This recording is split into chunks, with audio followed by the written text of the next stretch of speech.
If you want to watch a man built from violence discover the only thing more dangerous than power, stay until the end. Drop a like and tell me what city you're watching from, because this story doesn't just entertain, it cuts deep into what happens when control becomes the only language left to speak.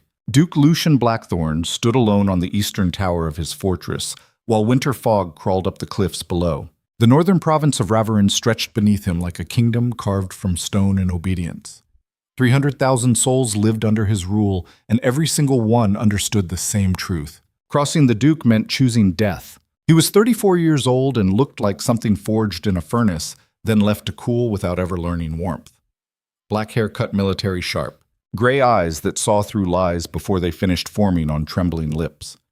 A jaw set in permanent judgment, the kind of face that made children hide and grown men rehearse their words 3 times before speaking. Tonight he wore all black because he always wore black. Color implied celebration, and Lucien Blackthorne had stopped celebrating anything the night his father taught him that family meant nothing when power hung in the balance. The castle behind him rose like a monument to controlled brutality. Black stone towers piercing fog, iron gates that opened only when he commanded, walls thick enough to swallow screams. Blackthorne Keep wasn't designed for comfort. It was designed to remind everyone who entered that mercy died at the threshold. A knock echoed through the tower chamber. "Come in." Captain Matthias entered with the cautious precision of a man who'd seen what happened to soldiers who moved too quickly around their lord. He was 42, scarred across the neck from the last rebellion, loyal because Lucien rewarded competence and crushed incompetence without hesitation. "My lord, Baron Vale's carriage arrived an hour ago." Lucien didn't turn from the window. "And? The Baron is dying. Lung fever." He brought his ward as requested. Requested was a diplomatic word for commanded. Baron Theodore Vale owed the Duke 14,000 gold sovereigns in unpaid taxes plus interest accumulated over 3 years of creative excuses. The debt had grown large enough that only 2 options remained: pay in full or surrender collateral. The Baron chose collateral. Where is she now? Guest quarters. East Wing. Lady Margrave assigned her a room near the Rose Garden. Lady Margrave was the castle's head steward, a woman in her 60s who ran Blackthorne Keep with ruthless efficiency and zero tolerance for weakness. If she'd placed the girl near the Rose Garden, it meant the room was decent but not luxurious. A calculated message: your property now, not a guest. Have the Baron brought to my study at dawn. I want documentation confirming debt transfer. Captain Matthias hesitated. That pause made Lucien finally turn around. When the Duke looked directly at someone, it felt like being examined by a predator, deciding whether you were prey or simply an obstacle to remove. "What? The girl, my lord. She's what?" Matthias chose his words carefully. "Not what we expected. Explain." The Baron described her as timid, obedient, someone who'd caused no trouble during her wardship. And she walked through the grand hall an hour ago and stared directly at the Blackthorne crest above the fireplace. Then she asked Lady Margrave why a man powerful enough to rule the North still needed armed guards in his own home. Silence filled the tower. Lucien felt something cold move through his chest. Not anger, curiosity. In Ravarin, people survived by becoming invisible. They bowed low, spoke quietly, obeyed instantly. Fear was the currency that bought another day of breathing. This girl had walked into his castle and asked questions. What did Margrave say? She told the girl that wisdom begins with silence. Smart woman. And the girl's response? She said that cowards mistake silence for wisdom, but the brave know when to speak. Captain Matthias watched his lord's face for reaction. Lucien's expression didn't change. It never did. The Duke had learned 20 years ago that showing emotion was showing weakness, and weakness invited challenges he'd rather bury than fight. But something sharp twisted in his gut. Interest. What's her name? Seraphina Vale. Age? 23. Education? The Baron kept her isolated. Private tutors. No formal court training, which meant she hadn't been taught the invisible rules that kept everyone else alive in noble society. She didn't know that questioning a duke was suicide. She didn't understand that power worked by domination, not debate. She was walking into his world completely unaware of how easily it could devour her. Tomorrow night there is a reception for visiting nobles from the southern provinces. Make sure she attends. My lord, you heard me? Captain Matthias bowed and left. Lucien turned back toward the window. Below the cliffs, fishing villages glowed with lamplight. Families eating dinner, children laughing. Simple people living simple lives because they never questioned the structure holding everything in place. He'd spent 15 years building that structure, every law, every punishment, every public execution designed to send a message that echoed across the province: obey or suffer. It worked. Ravarin was stable. Crime dropped. Trade flourished. Other provinces looked at Blackthorne rule and saw efficiency that came from absolute control. But they never saw the cost. Lucien closed his eyes and immediately regretted it, because darkness brought memories he'd buried beneath years of discipline and rage. He was 14 again, watching his father drag a screaming man across the throne room by his hair. The man was Uncle Garrett, his father's younger brother, accused of plotting a coup with 6 other noble families. Young Lucien had loved Uncle Garrett. The man told jokes, brought gifts, made their brutal household feel almost human. Then his father discovered the conspiracy. The old duke didn't bother with trials or councils. He locked the throne room doors and executed all 7 conspirators personally, while forcing his son to watch. Uncle Garrett died last, begging for mercy that never came. Afterward, covered in blood that wasn't his own, Duke Alistair Blackthorne grabbed 14-year-old Lucien by the throat and said the words that shaped everything afterward. Love makes you weak. Power keeps you alive. Remember which one matters when they come for your crown. Then he ordered the bodies burned in the courtyard snow. Lucien opened his eyes.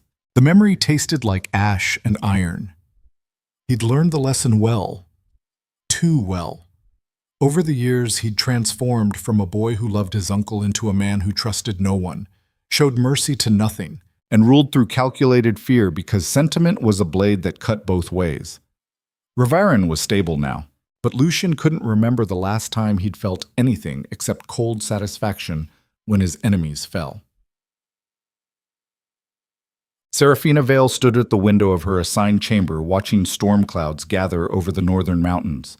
The room was elegant in the way that expensive things could be elegant without ever feeling warm. Silk curtains, carved furniture, a 4-poster bed with heavy blankets that smelled like lavender and something underneath it she couldn't identify. Fear, probably. This whole castle reeked of it. She'd noticed during the walk from the carriage to her quarters. Servants moved through corridors like ghosts trying not to make noise. Guards stood at attention with eyes locked forward, as if seeing nothing kept them safe. Even Lady Margrave, clearly a woman of authority and experience, had spoken in careful, measured tones designed not to attract unwanted attention. Everyone was terrified of something, or someone. Behind her, the door opened without knocking. Seraphina turned to find a girl, maybe 17 years old, carrying fresh towels and looking at the floor like it held secrets. "I brought linens, my lady." "Thank you. What's your name?" The girl froze. Her hands trembled slightly against the folded fabric. I shouldn't. It's a simple question." The girl's voice came out barely above a whisper. "Ilara." "Well, Ilara, I appreciate the linens. Do you work in the keep full-time?" Ilara nodded without looking up. "How long have you been here?" 3 years, my lady. Do you like it?" Finally, Ilara's eyes flicked upward for half a second. The confusion in them was genuine. The question clearly didn't make sense. "I serve the Duke, my lady. That's my purpose." "But do you enjoy the work?" "Enjoyment isn't... we're grateful for..." Seraphina walked closer and deliberately kept her voice gentle. "I'm not trying to trap you, Ilara. I'm just curious what life is actually like here." Ilara's entire body went rigid. She set down the towels with shaking hands and backed toward the door. "I should go. I have other duties." "Welcome to Blackthorne Keep, my lady." She practically fled. Seraphina stared at the closed door. What kind of place made asking about someone's feelings feel dangerous? She'd known coming here would be difficult. Baron Vale, technically her guardian after her parents died 6 years ago, had warned her during the carriage ride north. Lucien Blackthorne was powerful, ruthless, unforgiving. The Baron owed money he couldn't pay, so Seraphina became collateral. She would live at the keep as a ward until the debt was resolved through labor, marriage arrangement, or death. The Baron preferred not to specify which outcome seemed most likely. But Seraphina had spent 6 years trapped in the Baron's crumbling estate, watching him drink away his fortune while pretending nobility meant something beyond a faded title. She'd learned that powerful men stayed powerful by convincing everyone else that power was inevitable. It wasn't. Power was a story people agreed to believe, and stories could be rewritten. A bell tolled somewhere deep in the castle. 9 chimes. Night settling over Ravarin like a held breath. Seraphina returned to the window. Below in the courtyard, she could see guards changing shifts. 20 men moving in synchronized precision, every step measured, every movement controlled. One guard stumbled slightly, barely noticeable, and the captain immediately barked something sharp enough that the sound carried through glass and stone. The guard snapped back to perfect formation. This wasn't discipline, it was domination. And somewhere in this fortress of controlled violence ruled a man who'd built an entire province on making sure no one ever questioned his authority. Seraphina smiled. She'd never been good at staying quiet. The reception hall blazed with candlelight from 3 massive chandeliers hanging above polished marble floors. 200 nobles filled the space wearing their wealth like armor. Silk gowns, velvet doublets, jewelry that caught light and threw it back in calculated displays of status. Seraphina entered wearing the only formal dress she owned, a simple gray gown that Baron Vale's wife had given her years ago with the apologetic explanation that wardship didn't warrant expensive clothing. The fabric was decent quality but clearly outdated. In this room full of peacocks, she looked like a sparrow that wandered in by accident. She didn't care. Fashion was another game rich people played to avoid confronting how empty their lives actually were. Lady Margrave appeared at her elbow within seconds. The older woman's expression carried professional courtesy wrapped around steel. "You'll stand near the eastern wall. Do not approach the Duke unless directly addressed. Do not speak to visiting nobles unless they engage you first. Do not—" "Why?" Lady Margrave's eyebrow lifted fractionally. "Excuse me? Why can't I speak to people? I'm a ward, not a prisoner. The distinction is smaller than you think, child. The Duke extended you the courtesy of attending this reception. Don't mistake courtesy for permission to behave recklessly. I'm asking questions, not planning a coup. Questions are dangerous when asked in the wrong tone to the wrong people. Then maybe the wrong people shouldn't hold power." Silence dropped between them like a stone in deep water. Around them, conversation continued, but Seraphina noticed several nearby nobles had turned slightly, pretending not to listen while absolutely listening. Lady Margrave leaned closer. Her voice stayed level, but something cold moved behind her eyes. "I've served this family for 40 years. I watched the old Duke execute traitors in that courtyard. I watched Duke Lucien inherit a broken province and forge it into something stable through sheer will and necessary brutality. You've been here one day. I strongly suggest you learn how Ravarin works before deciding how it should work." Seraphina met her gaze without flinching. "And I strongly suggest that obedience and wisdom aren't the same thing." She walked away before Lady Margrave could respond. The Eastern Wall turned out to be exactly what it sounded like, a place where unimportant people stood while important people conducted business elsewhere. Seraphina found herself next to a young woman maybe 19 years old wearing expensive emerald silk and looking like she'd rather be anywhere else. "First time at a Blackthorne reception?" the woman asked quietly. "First time in Blackthorne Keep. Lucky you." "I've been coming to these for 7 years. My father's a trade minister. Every season, the Duke summons us to demonstrate his control over commerce. We bow, we smile, we pretend we're honored. Are you?" The woman laughed softly. "I'm terrified. Everyone is. See that man by the windows?" Seraphina followed her gaze to an older nobleman with silver hair and an expression like he'd been carved from disapproval. Count Aldrich Vane, Chancellor of the Duke's Council. Second most powerful man in Ravarin and absolutely loyal because the Duke saved his daughter from execution 8 years ago when she killed her abusive husband in self-defense. That sounds almost noble. It was calculated. The Duke doesn't save people out of kindness. He saves them so they owe him everything. Before Seraphina could respond, a shift occurred in the room's energy. Conversations didn't stop, but they dropped in volume. Movement slowed. Every person in that hall simultaneously became aware of something without being told what to notice. Then he entered. Duke Lucien Blackthorne walked through the main entrance like death arriving fashionably late, to remind everyone that eventually all debt gets collected. He wore black, of course he wore black, tailored perfectly to a frame built from discipline and violence. Gray eyes swept the room with the efficiency of a predator identifying prey. People bowed. Not dramatically, not with flourish, just a subtle lowering of heads that acknowledged hierarchy without celebrating it. The Duke didn't acknowledge the gesture. He moved through the crowd toward Count Vane while nobles parted like water around a blade. Seraphina stared. She'd expected someone impressive. Powerful men usually carried themselves with exaggerated confidence, meant to compensate for internal weakness. But Lucien Blackthorne wasn't compensating for anything. He moved like violence held in check by choice rather than inability. Every step deliberate, every glance a judgment. The kind of man who'd killed people and felt nothing afterward except satisfaction that problems had been solved. He's never lost a duel, the woman in emerald whispered. 17 formal challenges over 12 years. All 17 challengers died. 17? The last one was 4 years ago. After that, people stopped challenging him. Because they learned respect, because they learned fear. Across the hall, Duke Lucien stopped mid-conversation with Count Vane. His head turned slightly. Gray eyes locked onto something specific, locked onto her. Seraphina felt the weight of that gaze like pressure against her chest. Everyone in that room had lowered their heads when he entered. She hadn't. The Duke said something to Count Vane, then walked directly toward the eastern wall. Nobles moved out of his path without being asked. The woman in emerald suddenly became very interested in examining her hands.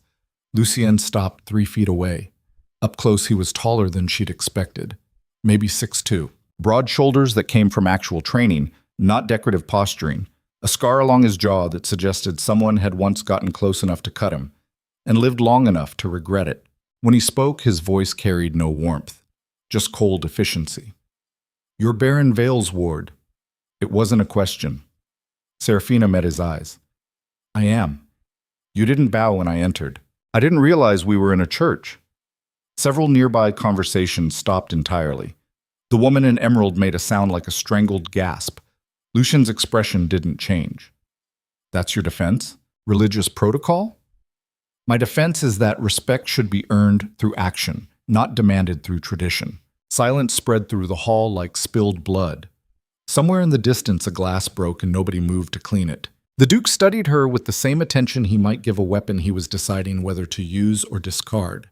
"You've been in my castle for 24 hours, and you've already questioned my steward, frightened my staff, and now you're lecturing me about respect in front of 200 nobles. Is that a question or an observation? It's a warning that I should bow next time. That you should understand what happens to people who mistake my patience for weakness." Seraphina felt her pulse quicken, but kept her voice level. "And what happens?" Lucien leaned forwards just slightly, enough that only she could hear his next words. "They learned that in Ravarin, defiance is a luxury no one can afford." He straightened and walked away without waiting for response. The hall exhaled collectively. The woman in emerald grabbed Seraphina's arm. "What is wrong with you? He could have— I'm fine. You're insane. Nobody speaks to the Duke like that." Seraphina watched Lucien disappear into the crowd. Her hands were shaking, but not from fear. From something else. Something that felt like fury and exhilaration mixed together. Maybe nobody should be that afraid of one man. The woman in emerald stared at her like she'd grown a second head. "You're going to die here. You understand that, right?" "Maybe." Seraphina smiled. "But at least I won't die quiet." Go. 3 hours later, Lucien stood in his private study reviewing trade reports that required his signature. Numbers documenting grain shipments, iron production, tax collection, the machinery of governance that never stopped running, regardless of political drama or personal complications. He couldn't focus. His mind kept returning to the girl in the gray dress who'd stood in his reception hall and looked at him like he was human instead of hurricane. The door opened without knocking. Only one person had that privilege. Count Aldrich Vane entered carrying 2 glasses of whiskey. He was 63, silver-haired, sharp-minded, and one of the few people Lucien actually trusted because their loyalty was transactional rather than emotional. Vane owed him a debt that could never be fully repaid, and both men understood that debt created more reliable bonds than affection ever did. That was quite a performance tonight. Lucien accepted the whiskey. From who? The Vale girl. Half the court is gossiping about whether you'll have her executed or married by morning. Neither. Vane settled into his chair across from the desk. Then what? I haven't decided. That's unusual. You always decide immediately. Lucien drank. The whiskey burned appropriately. This is different. How? Most people who challenge me are trying to gain something. Power, reputation, leverage. She challenged me because she genuinely believes I'm wrong. Aldrich's eyebrow lifted. And that interests you? It confuses me. The Count laughed quietly. My lord, if I may speak plainly, you always do. Be careful. Confusion leads to curiosity. Curiosity leads to distraction. Distraction leads to weakness. I'm not weak. No. But you're human despite your best efforts. And humans make mistakes when they start seeing other humans as puzzles to solve instead of problems to eliminate. Lucien set down the glass harder than intended. What are you suggesting? That Baron Vale's debt is 14,000 sovereigns. Send the girl back to his estate and collect payment through property seizure. Clean, simple, done. And if she's already caused this much disruption in one day, then remove the disruption, meaning kill her. Vane's expression stayed neutral, meaning recognize that your attention is a resource and she's consuming more of it than her status warrants. Lucien stood and walked to the window. Below, night had settled fully over Ravarin, the province that he'd built through discipline, sacrifice, and ruthless efficiency. Every law he'd written, every execution he'd ordered, every rebellion he'd crushed, all of it designed to eliminate the chaos that nearly destroyed his family 20 years ago. And now a girl with no power, no resources, no training had walked into his castle and looked at him like he was something worth questioning. It felt like standing on unstable ground. Schedule a private dinner, tomorrow night, here in my study. My lord, that's an order, Aldrich. The Count stood slowly. As you wish. Though I'll note for the record that private dinners suggest investment. I'm investigating a potential problem. And if the investigation reveals she's dangerous, then I'll handle it the way I handle all threats. Aldrich headed toward the door, then paused. One more thing. The nobles tonight, they noticed. Noticed what? That for the first time in 12 years, someone defied you publicly and walked away unharmed. So the moment people stop fearing consequences is the moment your power starts eroding. The door closed. Lucien remained at the window staring at his province while something cold twisted in his chest. Aldrich was right. He'd built Ravarin on the foundation that challenging authority meant choosing death. Swift, public, absolute. It kept order. It prevented chaos. It protected the stability his father died trying to create. But tonight he'd let Seraphina Vale disrespect him in front of 200 witnesses and walked away without immediate punishment. Why? Because she didn't fear him. And something about that felt more dangerous than every assassination attempt and political coup he'd ever survived. Because fear was predictable. But courage? Courage was the thing that started revolutions. The cliffhanger struck like thunder when guards discovered something in the morning. In the castle's main courtyard, someone had rearranged the Blackthorne crest stones to form words visible from the Duke's tower window. Power, without conscience, is just refined brutality. And standing in her chamber window, Seraphina watched soldiers search frantically for whoever dared commit such treason while knowing exactly what she'd done, and that discovery meant one undeniable truth. Tomorrow's private dinner with the Duke would decide whether she'd changed anything at all or simply chosen a more dramatic way to die. Dawn broke over Blackthorne Keep like a blade cutting through fog. Lucien stood in the courtyard staring at the rearranged stones, while 40 guards searched every corner of the castle grounds for whoever had committed treason in plain sight. The message burned into his vision. Power without conscience is just refined brutality. Captain Matthias approached with military precision and barely concealed fury.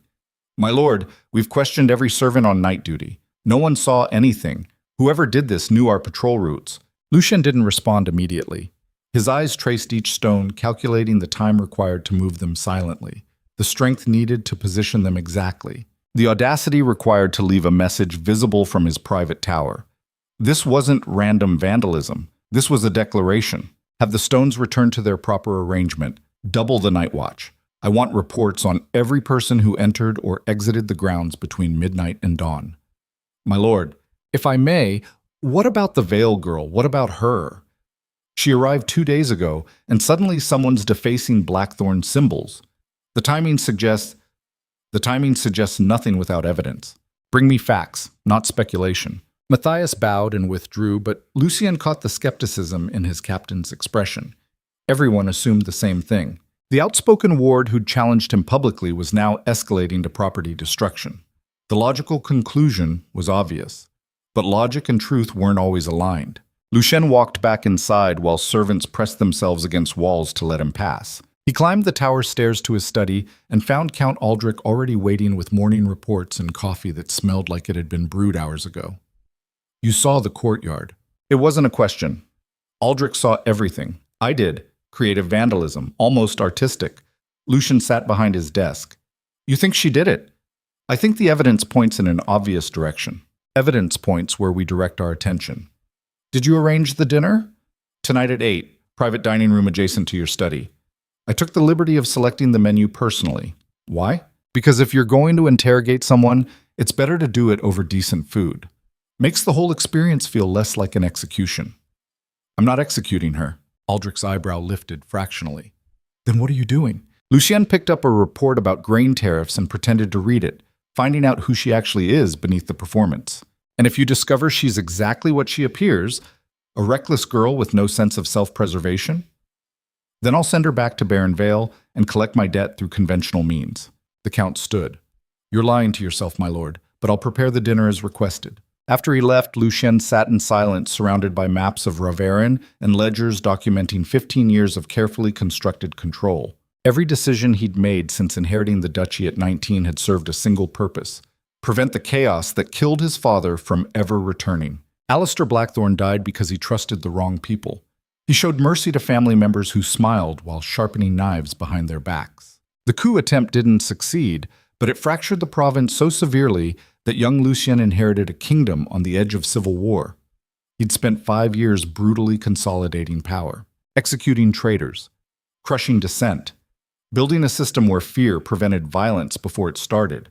It worked. Ravarin was stable now, prosperous, safe. But somewhere along the way, he'd stopped distinguishing between necessary cruelty and habitual domination. And now a girl who should have been terrified was rearranging stones to call him a monster in public. The worst part? She wasn't wrong. Seraphina spent the morning in the castle library pretending to read while actually studying everyone who entered. The library was enormous, 3 stories of books spiraling upward around a central atrium with natural light filtering through stained glass windows that turned everything amber and gold, beautiful and suffocating at the same time, like everything in this castle. She'd been here exactly 42 hours and already understood that Blackthorne Keep operated on invisible rules more rigid than actual law. Servants moved in predetermined patterns. Nobles spoke in coded language designed to convey meaning without risking offense. Everyone monitored everyone else because surveillance was survival. The entire structure was brilliant in its efficiency and horrifying in its implications. A young man entered the library carrying architectural drawings. He was maybe 25, dressed in practical clothing that suggested he actually worked instead of just attending parties. When he saw Seraphina, he froze mid-step. She looked up from her book. Hello? The man glanced toward the door like he was calculating escape routes. My lady, I didn't realize anyone else was here. It's a library. People come here to read. Yes, of course. I'll use one of the upper-level tables. You can sit here if you want. I don't bite. He hesitated, then slowly approached. His movements reminded her of someone negotiating with a potentially dangerous animal. I'm Marcus, royal architect. I design fortifications and water systems.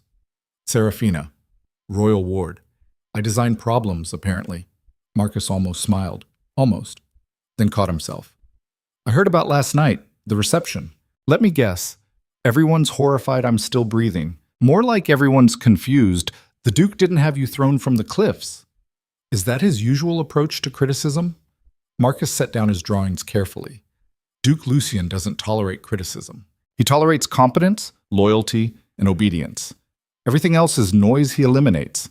Sounds exhausting. For him or for everyone else? Both. Marcus studied her with genuine curiosity. Can I ask you something? Sure. Why did you do it? Challenge him in front of the entire court? You had to know how dangerous that was. Seraphina closed her book, because someone needed to. Because walking into a room full of terrified people pretending everything is fine felt worse than whatever punishment might follow honesty. So you're either incredibly brave or suicidally stupid. I know. Everyone keeps suggesting the second option. I was going to say naive, but maybe that's the same thing here. Before Seraphina could respond, Lady Margrave appeared in the library entrance. Her expression carried the professional neutrality of someone delivering news that would probably ruin someone's day. Miss Vale. The Duke requests your presence at dinner tonight. Private dining room, 8 o'clock. Marcus went very still. Seraphina kept her voice level. That's not a request. No, it's not. Should I prepare any specific topics of conversation? Lady Margrave's mouth tightened almost imperceptibly. I'd recommend honesty. The Duke values directness over flattery, even when directness leads to executions, especially then. She left without further comment. Marcus started gathering his drawings with sudden urgency. I should go. I have measurements to review. You're leaving because I'm having dinner with the Duke? I'm leaving because private dinners at Blackthorne Keep usually end one of two ways. Either you emerge with new status, or you don't emerge at all. Which do you think will happen to me? Marcus looked at her with something that might have been pity. Honestly? I think you're the first person in 15 years who doesn't already know the answer. 8 o'clock arrived faster than Seraphina expected. She wore the same gray dress because it was the only formal option available. No jewelry, no elaborate hair arrangement, just herself walking through stone corridors toward a private dining room where the most dangerous man in the northern provinces waited to decide her fate. 2 guards flanked the entrance. They opened the doors without speaking. The room inside was smaller than she'd anticipated. A single table set for 2 beneath an iron chandelier holding maybe 20 candles. Dark wood paneling. A fireplace burning low. Windows overlooking the cliffs where winter fog rolled in from the sea. Lucien stood near the window wearing all black. Again. He turned when she entered, and for a moment neither of them spoke. Finally he gestured toward the table. Sit. Seraphina sat. The chair was heavy oak and surprisingly comfortable. Lucien remained standing. Are you afraid? Should I be?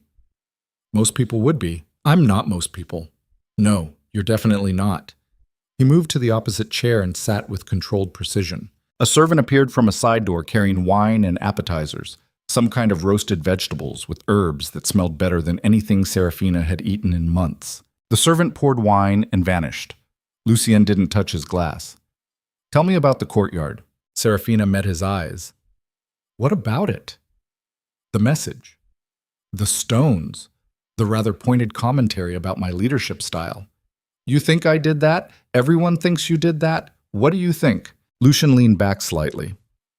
I think you're smart enough to make a statement and reckless enough not to care about consequences. I think you've been here 2 days and already decided I'm a tyrant worth opposing. I think the timing is suspicious, and the message aligns perfectly with your demonstrated opinions. That's not an answer. No, it's an observation. Here's my answer.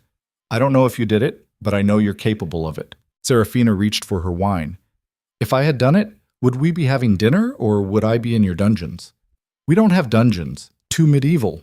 We have cells beneath the eastern tower with adequate ventilation and surprisingly clean conditions.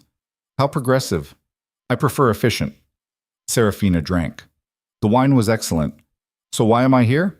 Because I want to understand what you actually want. Want? Everyone wants something. Power, money, status, revenge. You arrived as collateral for a debt and immediately started challenging every structure in place. That suggests agenda. Or it suggests I don't like watching people suffer under systems designed to keep them obedient. Lucien's expression didn't change, but something shifted in his eyes. Suffering is subjective. So is tyranny. Is that what you think I am? A tyrant? I think you're a man who learned that control prevents chaos and decided that justifies everything else. And what's wrong with preventing chaos? Nothing. Unless the prevention becomes worse than the chaos itself. Silence settled between them. Outside the window, waves crashed against cliffs hundreds of feet below. The sound filtered through stone like distant thunder. Lucien finally reached for his wine. You don't know what this province was like before I took power. You didn't see the riots, the assassinations. Noble families butchering each other in the streets, while innocent people starved because trade collapsed and infrastructure fell apart. So you saved everyone through fear. I saved everyone through structure. Fear is just the enforcement mechanism. And how many people have you killed to maintain that structure? Lucien's jaw tightened fractionally, enough to prevent thousands more from dying in civil war. Seraphina set down her glass. Do you actually believe that? Or is that what you tell yourself so you can sleep at night? The temperature in the room dropped 10 degrees. Lucien stood slowly. This dinner was meant to determine whether you're dangerous or just naive. I'm starting to lean toward dangerous. Because I'm asking questions? Because you're asking questions designed to expose weaknesses in a system that's kept this province stable for 15 years. Maybe the system has weaknesses worth exposing. Lucien walked to the window. His back was rigid with controlled tension. When he spoke again, his voice carried an edge that suggested proximity to violence. My father was a brutal man who ruled through absolute domination. He trusted no one, loved nothing except power. When his own brother tried to kill him, he executed 7 people in front of me and then burned their bodies while I watched. I was 14 years old. Seraphina stayed silent. He died 3 years later when the province erupted into civil war. I inherited a kingdom tearing itself apart. I was 19, untested, surrounded by people who saw weakness they could exploit. So I made a choice. I could try to rule through honor and watch everything collapse, or I could rule through fear and build something that lasted. And you chose fear. I chose survival. He turned around. The candlelight caught the scar along his jaw. Every execution I've ordered, every harsh law I've enforced, every moment of cruelty I've allowed, all of it served a purpose. Reverin is stable now. People live without constant war. Trade flourishes. Crime is minimal. That doesn't happen by accident. It happens because I'm willing to do what others won't. Seraphina stood. And the cost? All those terrified servants and traumatized nobles and people too afraid to question anything? That's acceptable to you? Acceptable? No. Necessary? Yes. They're not the same thing. In my world, they are. Then maybe your world is the problem. Lucien crossed the distance between them in 3 steps. Suddenly, he was close enough that Seraphina could see the gray in his eyes. Wasn't uniform, but streaked with darker shades like storm clouds gathering. You've been here 2 days and you think you understand what it takes to hold power. You don't. Power isn't a game. It's not a philosophical debate. It's life and death rendered into choices that haunt you forever. I understand more than you think. Really? Have you ever had to choose between executing one person or watching 10 people die in rebellion? Have you ever had to burn villages to stop plague from spreading? Have you ever had to smile at nobles you know are plotting against you while calculating exactly when to eliminate them? No. Then don't lecture me about morality until you've stood where I stand and made the decisions I make every single day. Seraphina didn't step back. Maybe I haven't made those decisions, but I've watched powerful men justify cruelty my entire life. My father beat my mother and called it discipline. Baron Vale drank away his fortune and called it noble tradition. You rule through fear and call it stability. Different words, same corruption. It's exactly the same. You're just better at it. Lucien's hand shot out and gripped her wrist. Not violently, not painfully, but with enough pressure that Seraphina felt the strength behind his control. Careful. Or what? You'll prove my point by hurting me. His grip loosened immediately. He stepped back like she'd burned him. Get out. What?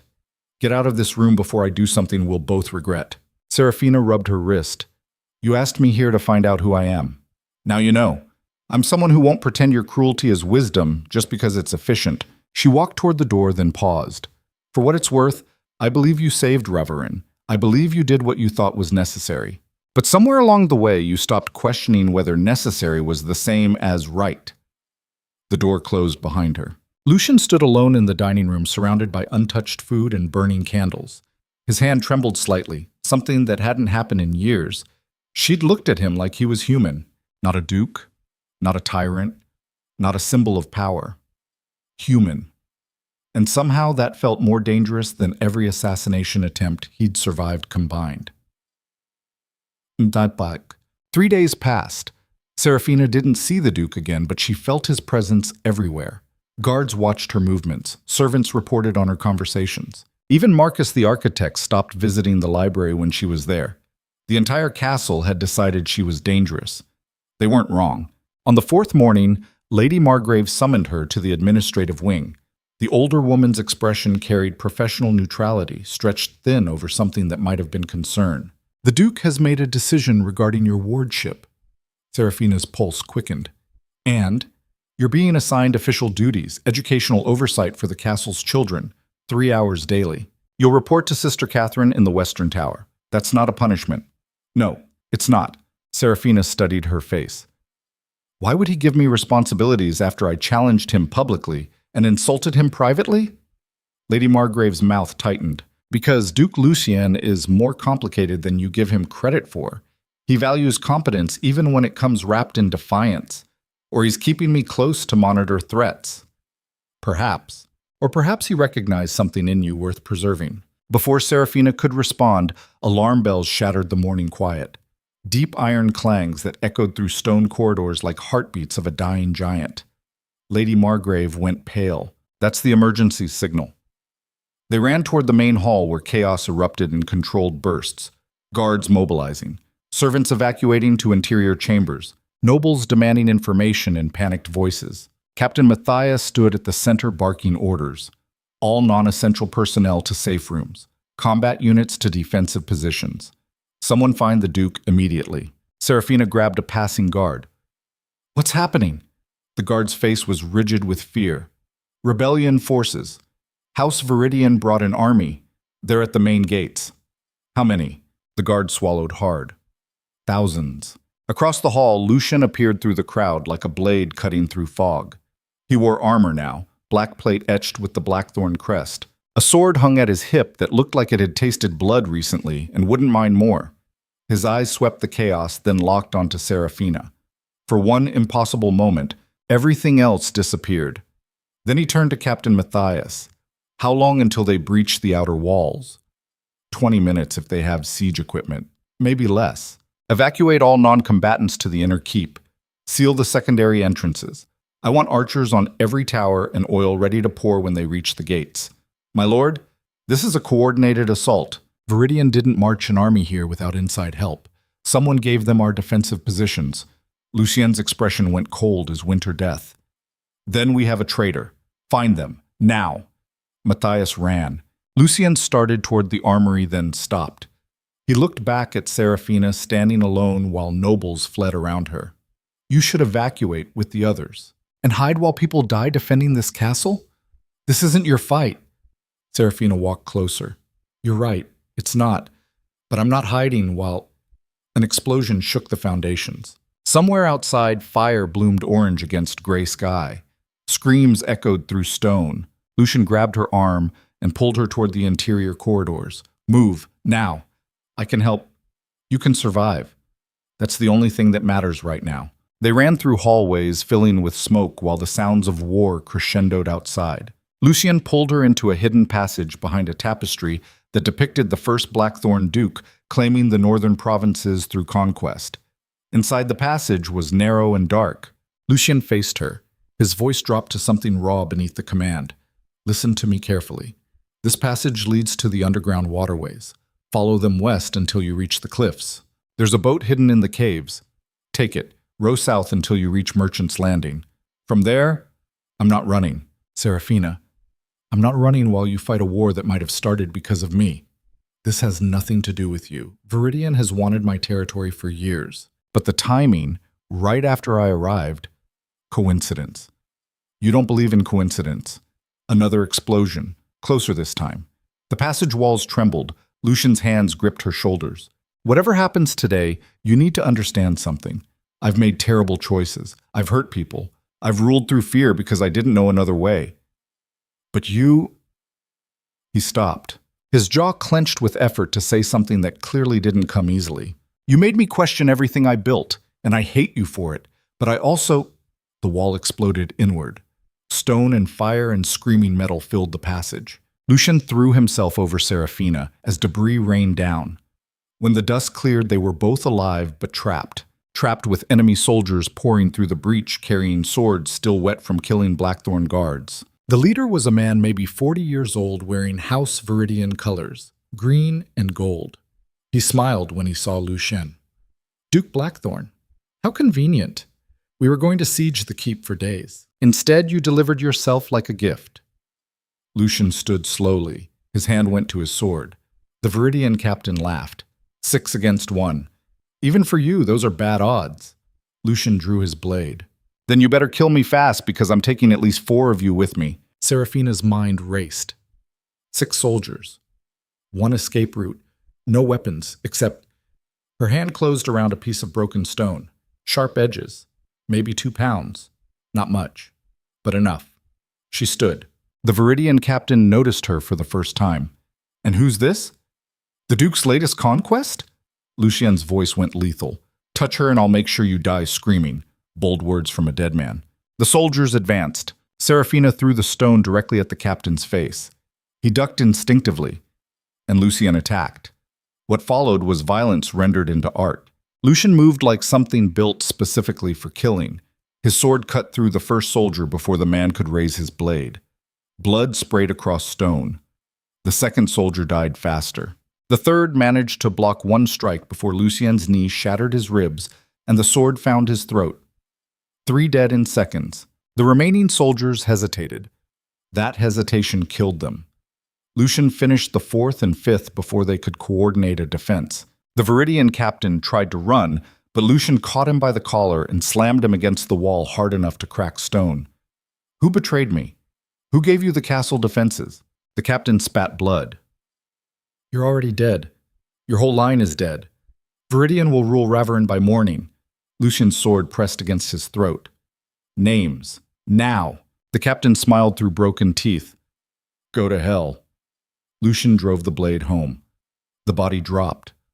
Silence filled the passage except for heavy breathing and the distant sounds of ongoing battle. Lucien turned. Blood covered his armor, his face, his hands. Seraphina stood frozen. He crossed to her in 2 steps. Are you hurt? I'm fine. His hands checked her for injuries with clinical precision. No cuts. No burns. Good. You just killed 6 people. I've killed more than 6 people. I mean right now. In front of me. Lucien's gray eyes met hers. This is who I am, Seraphina. This is what I do. I'm not a philosopher debating ethics in comfortable rooms. I'm a weapon built to protect what I claim is mine. The castle shook again. We need to move. More will come. He grabbed her hand and pulled her deeper into the passages while war consumed Blackthorne Keep above them. And Seraphina realized with absolute clarity that everything had just changed.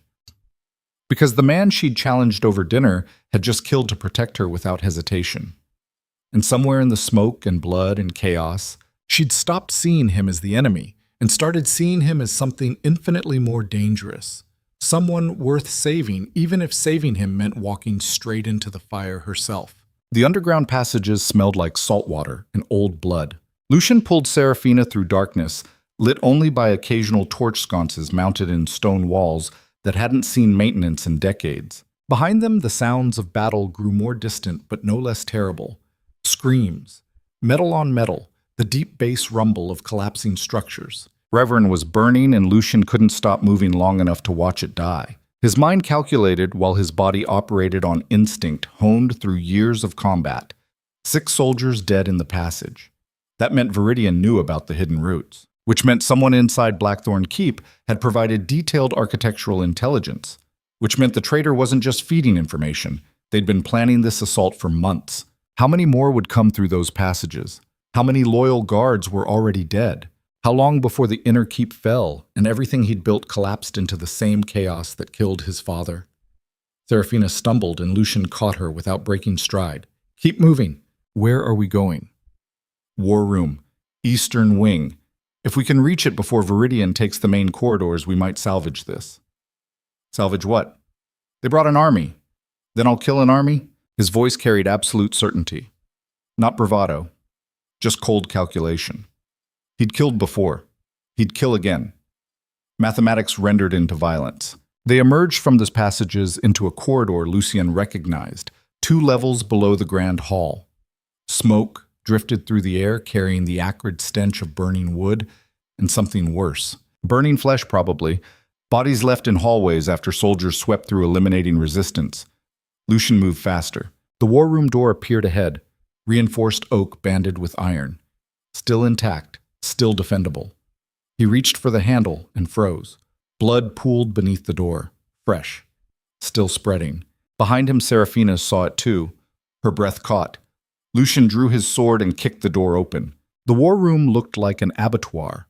5 bodies sprawled across the floor in positions that told the story of their death. Captain Matthias lay near the central table with his throat cut ear to ear. 2 senior guards flanked him. A junior officer slumped against the wall with his eyes still open in permanent surprise. And standing over them all, cleaning blood from his blade with casual efficiency, stood Count Aldrich Vane. He looked up when Lucien entered.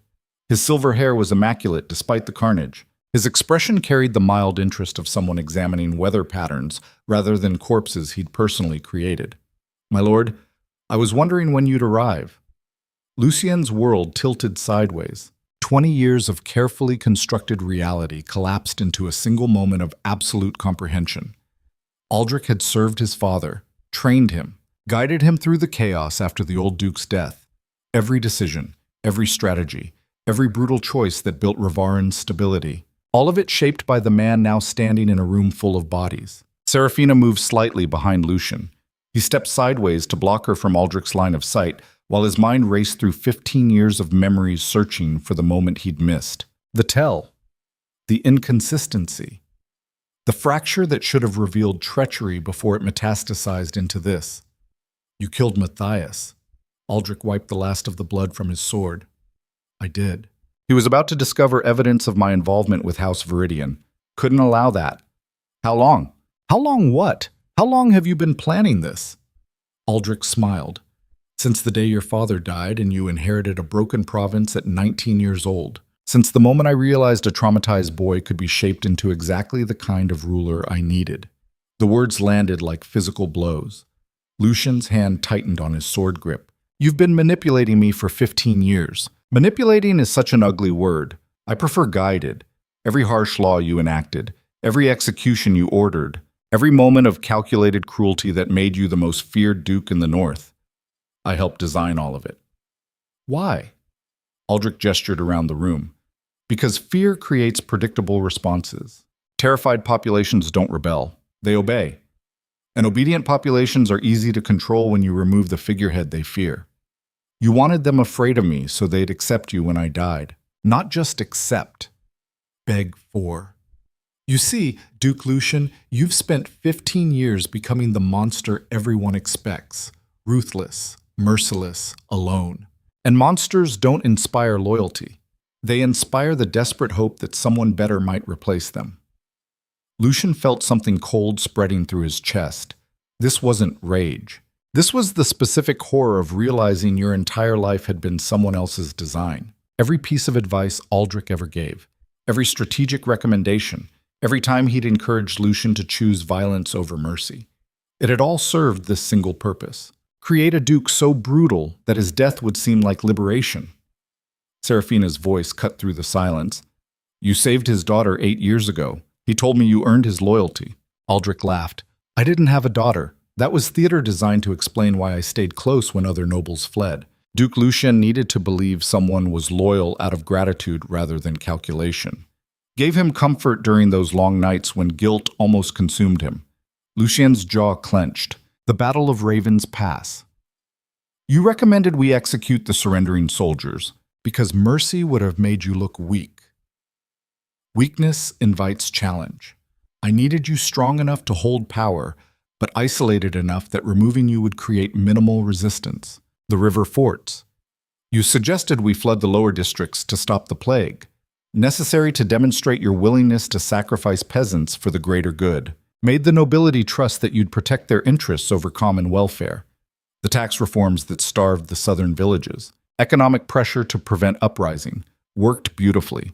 Every decision that haunted Lucien late at night when sleep wouldn't come, and memories of screaming civilians echoed in his skull. Aldrich had engineered all of it, not to protect Rivaren, to isolate the Duke from any source of genuine loyalty until his assassination would trigger relief instead of resistance. Outside the war room, battle sounds intensified. Closer now. Viridian soldiers sweeping through the castle while Blackthorne forces collapsed without their commander. How many are dead because of you? Aldrich shrugged. Does it matter? They're peasants, soldiers, expendable components in a larger machine. You learned that lesson well. I learned it from you. Exactly. And now the student graduates. Aldrich's blade moved faster than should have been possible for a 63-year-old man. He closed the distance between them in 2 steps with his sword aimed directly at Lucien's throat. Lucien blocked on pure instinct. Steel screamed against steel. The impact sent shockwaves up both arms. They separated and circled. Seraphina pressed against the wall, trying to stay out of range, while 2 men who'd spent 15 years building a kingdom now tried to kill each other in a room full of corpses. Aldrich attacked again. High slash followed by low sweep, followed by a thrust that would have punched through Lucien's ribs if he hadn't twisted sideways at the last second. The blade caught his armor and scraped along metal with a sound like tearing fabric. You taught me to fight. I taught you to survive. There's a difference. Aldrich pressed forward with combinations that forced Lucien backward toward the wall. Each strike came from angles designed to exploit weaknesses in Blackthorne combat training, because Aldrich had created that training specifically to include exploitable gaps. Every defensive technique Lucien knew was something Aldrich taught him, which meant Aldrich knew exactly how to counter all of it. Lucien blocked desperately while his mind raced. 15 years of muscle memory worked against him now. Every instinct he'd developed, every response he drilled until it became automatic. All of it played directly into Aldrich's strategy. The old man wasn't stronger or faster. He was smarter. And in combat between experts, intelligence beat strength every single time. Aldrich's blade slipped past Lucien's guard and opened a cut across his shoulder.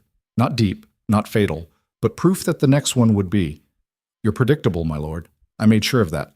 He attacked again. Lucien blocked and countered, but Aldrich read the counter before it finished forming and used Lucien's own momentum against him. A twist. A redirect. Suddenly Lucien was off balance and Aldrich's sword was coming at his exposed neck. Seraphina threw a fallen helmet. It hit Aldrich's arm mid-swing. The blade diverted 6 inches left and missed Lucien's throat by a margin thin enough to feel the wind of its passage. Aldrich turned toward her with annoyance. Stay out of this, girl. I'll deal with you after. Lucien drove his sword through Aldrich's side. Not a killing blow, not immediately, but deep enough that blood poured dark and fast. Deep enough that the old man's eyes went wide with genuine surprise. They stood frozen. Lucien's blade buried in Aldrich's torso, Aldrich's sword halfway raised for a strike that would never land. You taught me to fight predictably, Lucien said quietly, but you forgot to account for desperation. He ripped the blade free. Aldrich staggered backward. His free hand went to the wound, trying to stem bleeding that wouldn't stop. His face went pale, but his expression remained calculating even as death approached. You think killing me ends this? Viridian has 2,000 soldiers in this castle. Your forces are scattered. Your commanders are dead. Even if you survive today, you'll never rebuild trust. Everyone will know you were a puppet. Lucien stepped over Captain Matthias's body. His sword dripped red against stone floor. I'll rebuild. With what? Fear? You've already proven fear can't hold loyalty. Then I'll find something else. Aldrich laughed. Blood bubbled at his lips. There is nothing else. You're broken, boy. I made sure of it. Every piece of humanity you had left. I helped you bury it under necessary cruelty and pragmatic violence. You're a weapon now, and weapons don't inspire loyalty. They inspire relief when they're finally destroyed. Seraphina moved to Lucien's side. Her voice was steady despite the carnage surrounding them. He's wrong. Aldrich's eyes shifted to her. And what would you know about it? I know that people follow strength, yes, but they die for purpose. You spent 15 years making him strong. You forgot to give him purpose beyond survival. Aldrich coughed. Red stained his teeth. Philosophy won't save a burning castle. Maybe not, but it's a better foundation than fear. The Count's legs gave out. He collapsed against the war table, smearing blood across maps of Ravarin that would never be updated again. His breathing came shallow and rapid. Lucien stood over him. 20 years of trust, 20 years of counsel, 20 years of believing someone actually cared whether he lived or died. All of it lies. The old man looked up at him. His voice came weaker now. You want to know the worst part? I did care. Not the way you hoped. but I cared whether my plan succeeded. And watching you transform from that frightened boy into this perfectly controlled weapon, it was beautiful work. You destroyed me. I created you. Without me, you'd have died in the chaos following your father's assassination. Weak, forgotten, meaningless. I'd have been human. Aldrich smiled one last time. Humanity is overrated. He died. Silence filled the war room except for distant battle sounds and Seraphina's quiet breathing beside him. Lucien stared at the body of the man who'd shaped his entire adult life. Every choice, every value, every belief about how power worked and what leadership required. All of it contaminated by manipulation so deep he couldn't distinguish which parts were actually his own thoughts versus planted suggestions that metastasized into conviction. How much of the Duke of Blackthorne was real and how much was Aldrich's construction? The question threatened to tear him apart. Seraphina's hand found his, small, warm, alive. We need to move. Viridian soldiers will be here any minute. Lucien looked down at their joined hands. Such a simple gesture, such an impossible vulnerability in a world built on domination and isolation. He'd spent 15 years refusing exactly this kind of connection, because Aldrich taught him that attachment was weakness, and weakness killed. But Aldrich was dead now, and the castle was burning. And every structure Lucien had built was collapsing into rubble and smoke. Maybe weakness was the only thing left worth trying. His fingers tightened around hers. The southern tower. There's an emergency command post. If any loyalists survived, they'll regroup there. They ran. Montante. The southern tower had become a fortress within a fortress. 40 soldiers held the lower levels against Viridian forces trying to breach from 3 different directions. Arrows flew, swords clashed, men screamed, blood painted stone. Lucien and Seraphina arrived through a maintenance shaft that emerged behind friendly lines. The soldiers' faces, when they saw their duke alive, showed relief so profound it looked like grief. A lieutenant named Castor took command of the immediate perimeter. He was 30, scarred, competent. One of the few officers Lucien actually trusted because the man never spoke unless he had something worth saying. My lord, Captain Matthias is dead. Count Vane is missing. We've lost control of the main keep and Viridian forces outnumber us 5-1. Lucien surveyed the defensive positions. How long can you hold this tower? Maybe 2 hours. After that, they'll break through or burn us out. 2 hours. Enough time for what he needed to do, barely. Evacuate all non-combatants through the cliff passages. Send them to the coastal villages with orders to scatter inland. Inland. I want every civilian out of this castle before Viridian takes it completely. And us, my lord? We hold until evacuation completes. Then we collapse the tower and bury as many enemy soldiers as possible in the rubble. Castor's expression didn't change. That's a suicide order. Yes, it is. Anyone who wants to leave can go now. No judgment, no consequences. Nobody moved. The soldiers stared at Lucien with something that looked different than fear, different than obedience, something that might have been actual loyalty earned through shared danger rather than enforced through terror. It felt strange. Castor nodded once. We hold for 2 hours. Lucien turned to Seraphina. You're evacuating with the others. No, this isn't negotiable. You're right. It's not. I'm staying. Seraphina, she stepped closer. Her voice dropped low enough that only he could hear. You just discovered that your entire life was someone else's manipulation.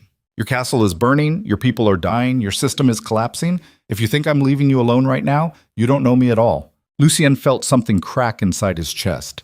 Some carefully maintained wall that had held for so long he'd forgotten it was there.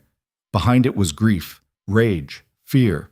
All the emotions he'd buried under necessary cruelty and pragmatic violence because Aldrich taught him feelings were weaknesses to eliminate. But Aldrich was dead, and the walls were breaking. I don't know how to do this differently. Do what? Lead without fear, rule without domination, trust without calculating betrayal probabilities. Then learn. How? By starting with one person and seeing what happens. One person. Me. Outside the tower, Viridian forces launched another assault. Battering rams hammered against reinforced doors. Ladders scraped against walls. Fire arrows arced through smoke-filled air. The battle intensified. Lucien grabbed a bow from a fallen soldier and moved to the windows. Below, Viridian troops swarmed across the courtyard in organized waves, professional military executing coordinated siege tactics. They'd done this before, probably trained for months specifically to break Blackthorne defenses. He started shooting. Each arrow found a target. Throat, eye, gap in armor. 15 years of combat training rendered into mechanical precision. Bodies dropped. Viridian officers shouted orders trying to identify the sniper position. More soldiers poured forward to replace the dead. Endless. Seraphina appeared beside him carrying bandages and medical supplies scavenged from storage. She moved between wounded soldiers treating injuries with steady hands that suggested she'd done this before. Where did you learn field medicine? Baron Vale's estate had no doctor. Someone had to treat injuries when servants got hurt. She wrapped a tourniquet around a soldier's leg while he screamed, tight, professional. Then moved to the next casualty without hesitation. Lucien shot another enemy soldier, 23 dead by his count, meaningless in the larger mathematics of 2,000 attackers versus 40 defenders. They were losing, slowly, expensively, but absolutely. The question wasn't whether Viridian would take the castle. The question was how many would die before it fell, and whether any meaningful resistance could survive long enough to mount future opposition. Lieutenant Castor appeared covered in blood that mostly wasn't his. Civilians are through the passages. Last group left 5 minutes ago. Good. Seal the exits behind them. I don't want Viridian tracking evacuees. Already done, my lord. Lucien lowered his bow. How many defenders left? 32. Everyone else dead or too wounded to fight. 32 soldiers holding a tower against an army. The mathematics screamed inevitable defeat. Prepare the collapse charges. When Viridian breaks through the lower level, we bring the whole structure down on their heads. Castor hesitated. My lord, if we collapse the tower with us inside. I know what happens. That's the point. And you, my lord, I stay with my soldiers. If Raverin falls, it falls with its duke, fighting to the end. The lieutenant's throat worked. After a moment, he saluted properly. Formal military precision that Lucien hadn't seen directed at him with genuine respect in years. It has been an honor serving you. Castor left before Lucien could respond. Seraphina finished bandaging the last wounded soldier and stood. Her dress was ruined with blood and ash. Her hair had come loose from its pins. She looked like someone who'd walked through war and somehow remained standing, beautiful and terrible at the same time. You should have evacuated, probably. Why didn't you? Because 15 years ago, someone taught you that being alone made you strong. And you believed it because the alternative was trusting people who might betray you. But that man is dead now. And maybe it's time to learn that strength doesn't always mean standing alone. Lucien set down the bow. Every part of him was trained to reject vulnerability, to maintain distance, to treat people as either useful tools or potential threats. But the castle was burning, and his army was dying, and everything he'd built on fear was collapsing into ash. Maybe different was the only option left. He crossed to her in 3 steps and kissed her, not gently, not carefully. Like a man drowning, and she was air. Seraphina froze for half a heartbeat, then kissed him back with equal desperation, her hands fisted in his armor, his fingers tangled in her hair. Around them, the tower shook with impacts and men died screaming, but for one impossible moment, none of it mattered except this. Connection, raw, undefended, human. They broke apart breathing hard. Lucien's forehead rested against hers. If we survive this, we will. You don't know that. No, but I choose to believe it anyway. Below them, something massive hit the tower foundation. The entire structure groaned, stone cracked with sounds like breaking bones. Lieutenant Castor's voice carried up the stairs. My lord, they're through the lower levels. Charges are set. Lucien pulled back, looked into Seraphina's eyes one last time. Then he made a choice that would have been impossible 24 hours ago. Castor, delay the collapse. My lord, get everyone to the roof. We're not dying here. Sir, there's no escape from the roof. I know, we're not escaping. Understanding dawned on Castor's face. You're surrendering. The word tasted like poison. Lucien had spent 15 years refusing to surrender anything. Territory, pride, control. The idea of bending knee to anyone violated every instinct Aldrich had cultivated, but Aldrich was dead, and 32 soldiers didn't deserve to die for a duke's pride. Get to the roof. Display Blackthorne colors. When Viridian reaches us, I'll negotiate terms. My lord, Viridian doesn't want negotiations. They want your head. Then they'll get it. In exchange for my soldiers walking free. Seraphina grabbed his arm. You can't watch me. Lucien, I've made terrible choices based on advice from a man who wanted me destroyed. I've ruled through fear because I thought fear prevented chaos. I've isolated myself because I believed strength required standing alone. All of it was wrong. So now what? Now I choose differently, even if it kills me. He kissed her again, softer this time, like goodbye. Then he climbed toward the roof, while below him, Viridian soldiers poured through breached defenses, and the last true resistance in Blackthorne Keep prepared to surrender for the first time in its 500-year history. On the roof, winter wind cut through smoke carrying the stench of burning wood and dead horses. Lucien's remaining soldiers gathered in tight formation, battered, bloody, unbroken. He raised the Blackthorne banner himself, black fabric whipping in wind against gray sky, a symbol of power that had ruled the North through calculated brutality and necessary cruelty. Now transformed into a white flag of surrender held by a duke who finally understood that strength without humanity was just refined destruction. Below, Viridian forces saw the banner and hesitated. Then Lord Marcus Viridian himself appeared. He was 45, battle-hardened, ambitious. He'd wanted Blackthorne territory for a decade and finally found the opening to take it. He looked up at Lucien, Yen standing on the roof surrounded by the last fragments of his shattered army, and smiled. Duke Blackthorne, how gracious of you to make this easy. Lucien's voice carried across the courtyard. I'm offering terms. You're offering nothing. You've lost. Unconditional surrender, or we kill everyone in that tower. My soldiers walk free, unharmed.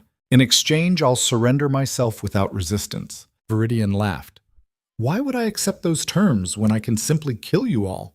Because 32 soldiers won't stop fighting until you've lost 200 men digging them out of that tower. And because the story of how the ruthless Duke of Blackthorne died protecting his people is a lot more dangerous to you than the story of a tyrant executed for his crimes. The courtyard went quiet.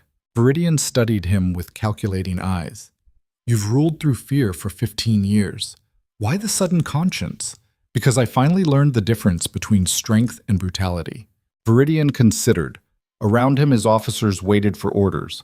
Finally, he nodded. Your soldiers walk free. You surrender unconditionally. No weapons, no armor. On your knees in this courtyard within 10 minutes, or I burn that tower with everyone inside. Agreed. Lucien turned to his remaining troops. You heard him. Get out. Scatter. Survive. My lord. Lieutenant Castor started. That's an order. We won't abandon... You're not abandoning me. You're honoring my last command as your duke. Now go. The soldiers hesitated. Then one by one they moved toward the stairs. Some saluted. Some just looked at him with expressions that suggested they'd finally seen something worth remembering beyond fear. Seraphina remained. You too. No, so Seraphina, I watched you rule through terror for days. I challenged you. I questioned you. I told you that power without conscience was just refined brutality. And you listened. Against every instinct. Against 15 years of training. You chose differently. So I'm not leaving you to face this alone. They'll kill you, probably. But at least I'll die knowing I stood for something instead of running from everything. Lucien felt that wall inside his chest crack wider. Behind it was every emotion he'd buried, every moment of regret, every person he'd hurt in pursuit of stability that turned out to be manipulation, all of it flooding through. He'd spent 15 years becoming exactly what Aldrich wanted, a weapon, controlled, isolated, merciless. Now standing on a rooftop with the only person who'd ever seen past the construction to the human underneath, he finally understood what he'd actually lost. Not power, humanity. And maybe surrendering everything was the first step toward finding it again, even if finding it meant dying in the attempt. They descended together while Blackthorne Keep burned around them, and the last duke of a shattered dynasty walked toward execution, knowing that sometimes the bravest choice wasn't fighting to the bitter end. It was choosing to fall so others could rise from your ashes and build something better than everything you destroyed trying to survive. Lucien descended the tower stairs with Seraphina behind him, while his remaining soldiers filtered past, heading for escape routes that might keep them alive another day. Each step downward felt like walking toward execution he'd chosen, rather than one forced upon him. Strange how choice changed everything. Dying because you had no options was tragedy. Dying because you picked the outcome felt almost like control. Almost. The courtyard waited below. 2,000 Viridian soldiers forming a semicircle around the tower base, with weapons drawn and expressions that suggested they'd already decided how this ended. Lord Marcus Viridian stood at the center, wearing armor polished enough to catch firelight from burning buildings. He looked like victory personified, confident, inevitable, the kind of man who'd spent years planning this moment, and now watched it unfold exactly as designed. Lucien reached the bottom of the stairs and stepped into winter air thick with smoke and the copper stench of fresh blood. Behind him, Seraphina emerged from the tower doorway. Around them, the castle that represented 500 years of Blackthorne rule burned with methodical efficiency, while enemy forces occupied every strategic position. Complete tactical defeat. Total political collapse. Absolute surrender. Lucien walked forward and dropped to his knees in the center of the courtyard. The stones were cold beneath him, wet with blood from earlier fighting. He could see Captain Matthias's body still lying where it fell near the war room entrance. Good man, loyal, dead because his duke trusted the wrong person for 20 years. How many others had died because Lucien believed Aldrich's counsel? How many villages burned because he thought fear prevented chaos? How many lives destroyed because manipulation masquerading as wisdom convinced him that cruelty was just pragmatic necessity? The questions threatened to drown him, but he pushed them aside. Time for reckoning later. If later ever came. Right now, 32 soldiers were escaping through cliff passages, and his surrender bought them that chance. One good choice after 15 years of terrible ones. Maybe that counted for something. Lord Viridian approached with casual arrogance. He stopped 10 feet away and studied Lucien like a specimen under glass. Interesting. The ruthless Duke of Blackthorne on his knees. I thought I'd have to burn you out of that tower. My soldiers walk free. That was the agreement. And they are walking free. See how reasonable I can be when properly motivated? What happens now? Now? Viridian smiled. Now you die. Publicly. Slowly. In a manner that sends a very clear message to anyone who might consider opposing House Viridian's claim to the Northern Territories. You already have the territories. You took the castle. You broke my forces. You won. True. But winning isn't enough. I need people to understand what happens when you challenge my family. Your father humiliated my grandfather 40 years ago over a trade dispute, stripped him of title and land over 3 missed shipments. My family has waited 2 generations for this. So this is revenge. This is correction. And you get to be the example that prevents future corrections. Viridian gestured and 6 soldiers moved forward with chains, heavy iron links meant for prisoners who'd fight back. They grabbed Lucien's arms and wrists, binding him with efficiency that suggested extensive practice. Behind them, Seraphina stood alone near the tower entrance. 2 Viridian soldiers moved toward her. Leave her alone. Viridian glanced back. The girl? She chose to stay. That makes her complicit. She's a ward, collateral for a debt. She has no authority and no connection to Blackthorne politics. She stood beside you on that roof. That's connection enough. The soldiers grabbed Seraphina's arms. She didn't fight, just met Lucien's eyes across the courtyard with expression that said everything words couldn't. No regret, no fear. Just acceptance that sometimes standing for something meant falling together. Lucien felt rage ignite in his chest, not the cold, calculated anger he'd learned to weaponize over 15 years. This was something older, more primal. The kind of fury that came from watching someone hurt the only person who'd ever looked past his construction to see the human underneath. He surged upward against the chains. The soldiers holding him stumbled. One lost his grip entirely. "Stay down," Viridian barked. Lucien drove his head into the nearest soldier's face. Bone crunched. The man dropped. Lucien spun and used the chains as a weapon, wrapping them around another soldier's throat and pulling until the man's face went purple. Viridian drew his sword. I said, "Stay down." Lucien kicked the choking soldier away and faced Viridian with chains dangling from his wrists like broken wings. His voice came low and absolutely lethal. "Touch her and I'll kill every person in this courtyard before you manage to stop me. You're chained and surrounded by 2,000 soldiers. Then you better hope 2,000 is enough. For one suspended moment, nobody moved. The courtyard held its breath. Viridian soldiers gripped their weapons tighter, while their lord calculated whether killing Lucien immediately was worth the chaos that might follow. Then Seraphina screamed. Not pain, warning. Lucien spun and saw what she'd seen first. Movement in the smoke beyond the courtyard. Shadows resolving into shapes. Shapes becoming soldiers wearing colors that made his heart stop. Black and silver, Blackthorne colors. But his forces were scattered, broken. The soldiers who survived were escaping through cliff passages, not rallying for counterattack. Unless the smoke cleared enough to reveal the impossible. 500 soldiers marching in tight formation led by a woman Lucien recognized immediately. Commander Helena Frost, 40 years old, scarred, ruthless. She commanded the northern garrison at Raven's Keep, the fortress Lucien had built 8 years ago to defend against mountain raiders. She should have been 3 days' march away. Instead, she stood at the head of an army that had somehow arrived exactly when needed most. Helena stopped 50 yards from the courtyard. Her voice carried like iron striking stone. Lord Viridian, you're trespassing on Blackthorne territory. Viridian recovered quickly from his surprise. Commander Frost, how unexpected. I'm afraid you're too late. The castle has fallen and your duke has surrendered. I don't acknowledge surrenders made under duress. There was no duress. He knelt voluntarily to spare his soldiers.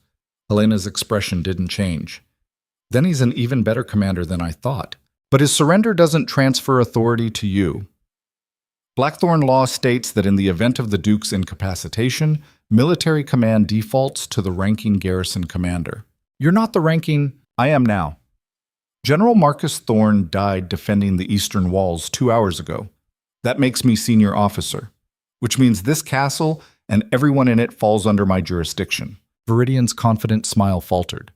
You have 500 soldiers. I have 2,000. The mathematics are clear. Mathematics don't account for morale. Your troops are tired from siege, mine are fresh and fighting to defend their homeland.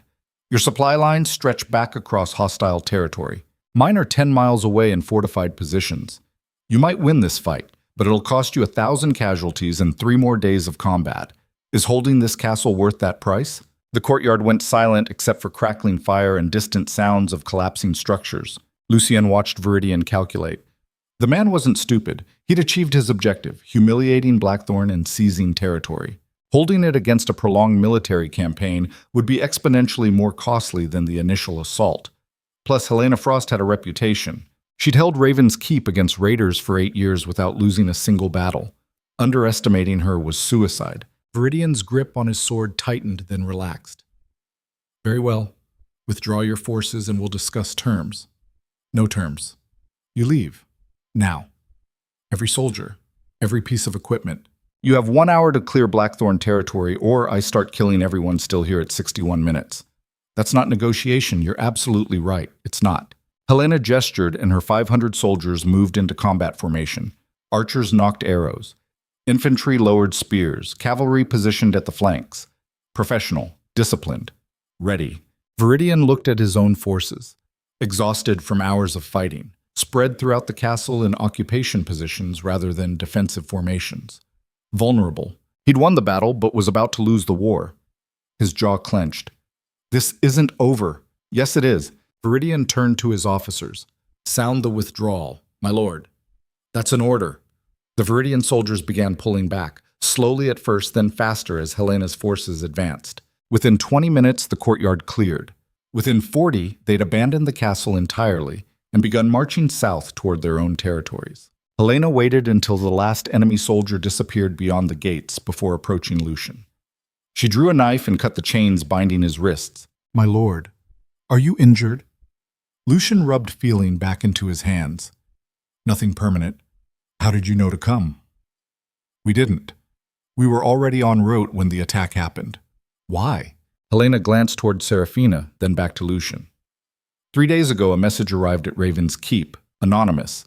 It detailed Viridian troop movements and suggested an assault was imminent. I sent scouts who confirmed unusual military activity along the southern border. We mobilized immediately. Who sent the message? Unknown. But whoever it was knew details about Viridian's strategy that shouldn't have been available outside their war council. Lucien's mind raced. An anonymous warning about Viridian movement sent 3 days ago, right around the time Seraphina arrived at Blackthorne Keep. Coincidence felt unlikely. He turned to Seraphina. Did you? She met his eyes. I sent letters before leaving Baron Vale's estate, to every garrison commander I could identify through his records. I told them I was concerned about Viridian activity and thought Blackthorne forces should be alert. Why? Because Baron Vale owed you money he couldn't pay, and men who can't pay debts sometimes make deals with people who want revenge. I found correspondence between the Baron and Viridian representatives, nothing concrete, just suggestions of mutual interest. You suspected this attack was coming. I suspected something was coming. I didn't know what, so I sent warnings hoping someone would take them seriously. Helena's expression softened fractionally. Lucky for all of us, someone did. Around them, Blackthorne soldiers began emerging from hiding positions. Lieutenant Castor appeared with 30 fighters who'd refused evacuation and stayed hidden in the castle waiting for opportunity. Marcus the architect stumbled out of the library covered in soot but alive. Servants cautiously returned to assess damage. The castle was wrecked but standing. The Duke was bloodied but breathing.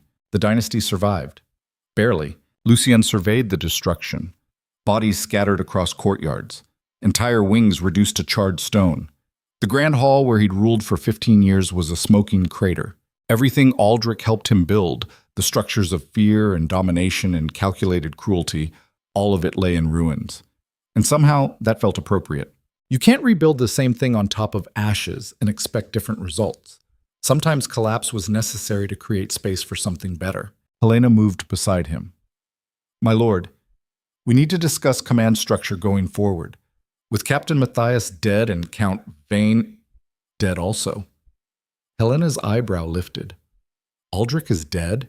Killed in the war room. He was the traitor. He'd been working with Viridian for years. Everything, every harsh law, every brutal enforcement, every isolating decision, he engineered all of it to make me hated enough that my death would be celebrated rather than mourned. The commander was silent for a long moment. Then that explains a great deal. Does it? You've been a hard leader, my lord. Effective, but cold. I always wondered if that was who you actually were or who you thought you needed to be. Now I know. And which do you prefer? Helena smiled grimly. I prefer a duke who asks that question, shows you're thinking about becoming someone different. Can I? After 15 years of ruling through fear? I don't know. But I know trying is better than not trying. And I know the soldiers who evacuated because you surrendered to save them will remember that choice longer than they'll remember any execution you ordered. Lucien looked at the castle that had been his prison as much as his throne. Everything he'd built was broken. His reputation destroyed. His authority questioned. His methods exposed as manipulation rather than strength. Starting over would mean rebuilding from nothing. Learning to lead through something besides fear would mean unlearning everything Aldrich taught him. Trusting people would mean accepting that betrayal was possible and choosing connection anyway. All of it terrifying, all of it necessary. He found Seraphina in the crowd of returning servants. She was helping an older woman who'd been injured during the fighting. Patient, gentle. The same person who'd challenged him in the reception hall and called his power refined brutality. She'd been right about everything. Helena followed his gaze. The ward? Her name is Seraphina. You care about her. It wasn't a question. Lucien didn't answer immediately. Caring implied vulnerability, attachment, the kind of emotional exposure that Aldrich spent 15 years teaching him to avoid. But Aldrich was dead and his teachings died with him. Yes, I care about her. Then you better figure out how to show it before someone else does. Helena walked away to organize recovery efforts. Lucien stood in the ruins of everything he'd known trying to figure out what came next. How did someone built as a weapon learn to be human? How did a duke who ruled through domination learn to lead through trust? The questions felt impossible. But Seraphina caught his eye across the courtyard and smiled. Not a big smile, not dramatic, just a small, quiet expression that said she saw him. Actually saw him. Not the constructed Duke of Blackthorne, not the weapon Aldrich created, just Lucien underneath all the armor and fear, and somehow that made the impossible feel worth attempting. He crossed to her in long strides. The crowd parted instinctively, old habits dying slowly. Seraphina looked up as he approached. Thank you. For what? The warning letters. questioning my methods, not running when you had the chance. All of it. I didn't do it for gratitude. Why then? Because everyone else was too afraid to tell you the truth, and someone needed to before the fear you created destroyed you completely. It almost did. Aldrich used that fear to isolate me from anyone who might have noticed his manipulation. So what now? Now I rebuild. Differently. If you'll help. Seraphina studied his face. Help how? By staying. By continuing to question when I fall back into old patterns. By being someone I trust enough to be honest with, even when honesty hurts. That sounds like more than a ward arrangement. It is. What are you actually asking? Lucien took her hand. The courtyard had people everywhere, but he didn't care who saw. I'm asking if you'll stand beside me while I learn to become someone worthy of standing beside. I'm asking if you'll give me a chance to prove that the man you challenged in that reception hall is still salvageable underneath all the damage. I'm asking... He stopped. Words that had never come easily suddenly felt impossible. Seraphina waited. I'm asking if you believe people can actually change, or if we're all just trapped being whatever trauma made us. Her fingers tightened around his. I think change is possible for people brave enough to try. And I think you just proved you're brave enough by surrendering to save soldiers who'd expect you to let them die. That was desperation, not bravery. Sometimes they're the same thing. Across the courtyard, Helena shouted orders about securing the perimeter and establishing watch rotations. Lieutenant Castor organized teams to clear rubble and recover bodies. The machinery of survival grinding forward, because stopping meant death and forward momentum was all anyone had left. Lucien pulled Seraphina closer. Around them, the castle burned and bled, and somehow kept standing because stone endured longer than the systems people built on top of it. When this is over, when we've rebuilt and established stability, I want to do something Aldrich would have called weakness. What? I want to marry you, publicly, in front of everyone who watched me rule through fear so they can watch me choose connection instead. I want them to see that the Duke they thought they knew is gone and someone different is trying to emerge. And if they reject the different version, then we'll deal with that together. Seraphina smiled. That's the most romantic proposal involving potential political upheaval I've ever received. Is that a yes? It's a yes with conditions. Which are, you stop executing people for minor infractions. You start listening to counsel instead of demanding obedience. You let go of the idea that showing emotion makes you weak, and you trust me enough to tell me when the darkness Aldrich left behind gets too heavy to carry alone. Lucien felt something loosen in his chest. All those conditions went against 15 years of training, against every instinct Aldrich cultivated, against the entire foundation of how he'd survived since his father died. Accepting them meant letting go of everything familiar. Refusing them meant staying trapped in a system that nearly destroyed him. Not really a choice at all. I accept your conditions. Then I accept your proposal. They kissed while Blackthorne Keep burned around them and the last fragments of the old Duke died in fire and smoke and ash. When they broke apart, Helena was standing 10 feet away looking extremely uncomfortable. My lord, I apologize for interrupting, but we have a situation. Lucien straightened. What kind of situation? The kind where 300 Viridian soldiers just returned carrying white flags and asking for asylum. The Viridian soldiers stood outside the main gates looking exhausted and terrified in equal measure. They'd abandoned their weapons and removed their armor. Most were young, barely 20. The kind of troops pressed into service because their lord wanted numbers over experience. The officer leading them stepped forward.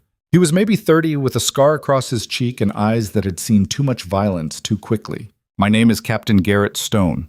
I served House Viridian for 8 years. After today, I won't serve them another hour.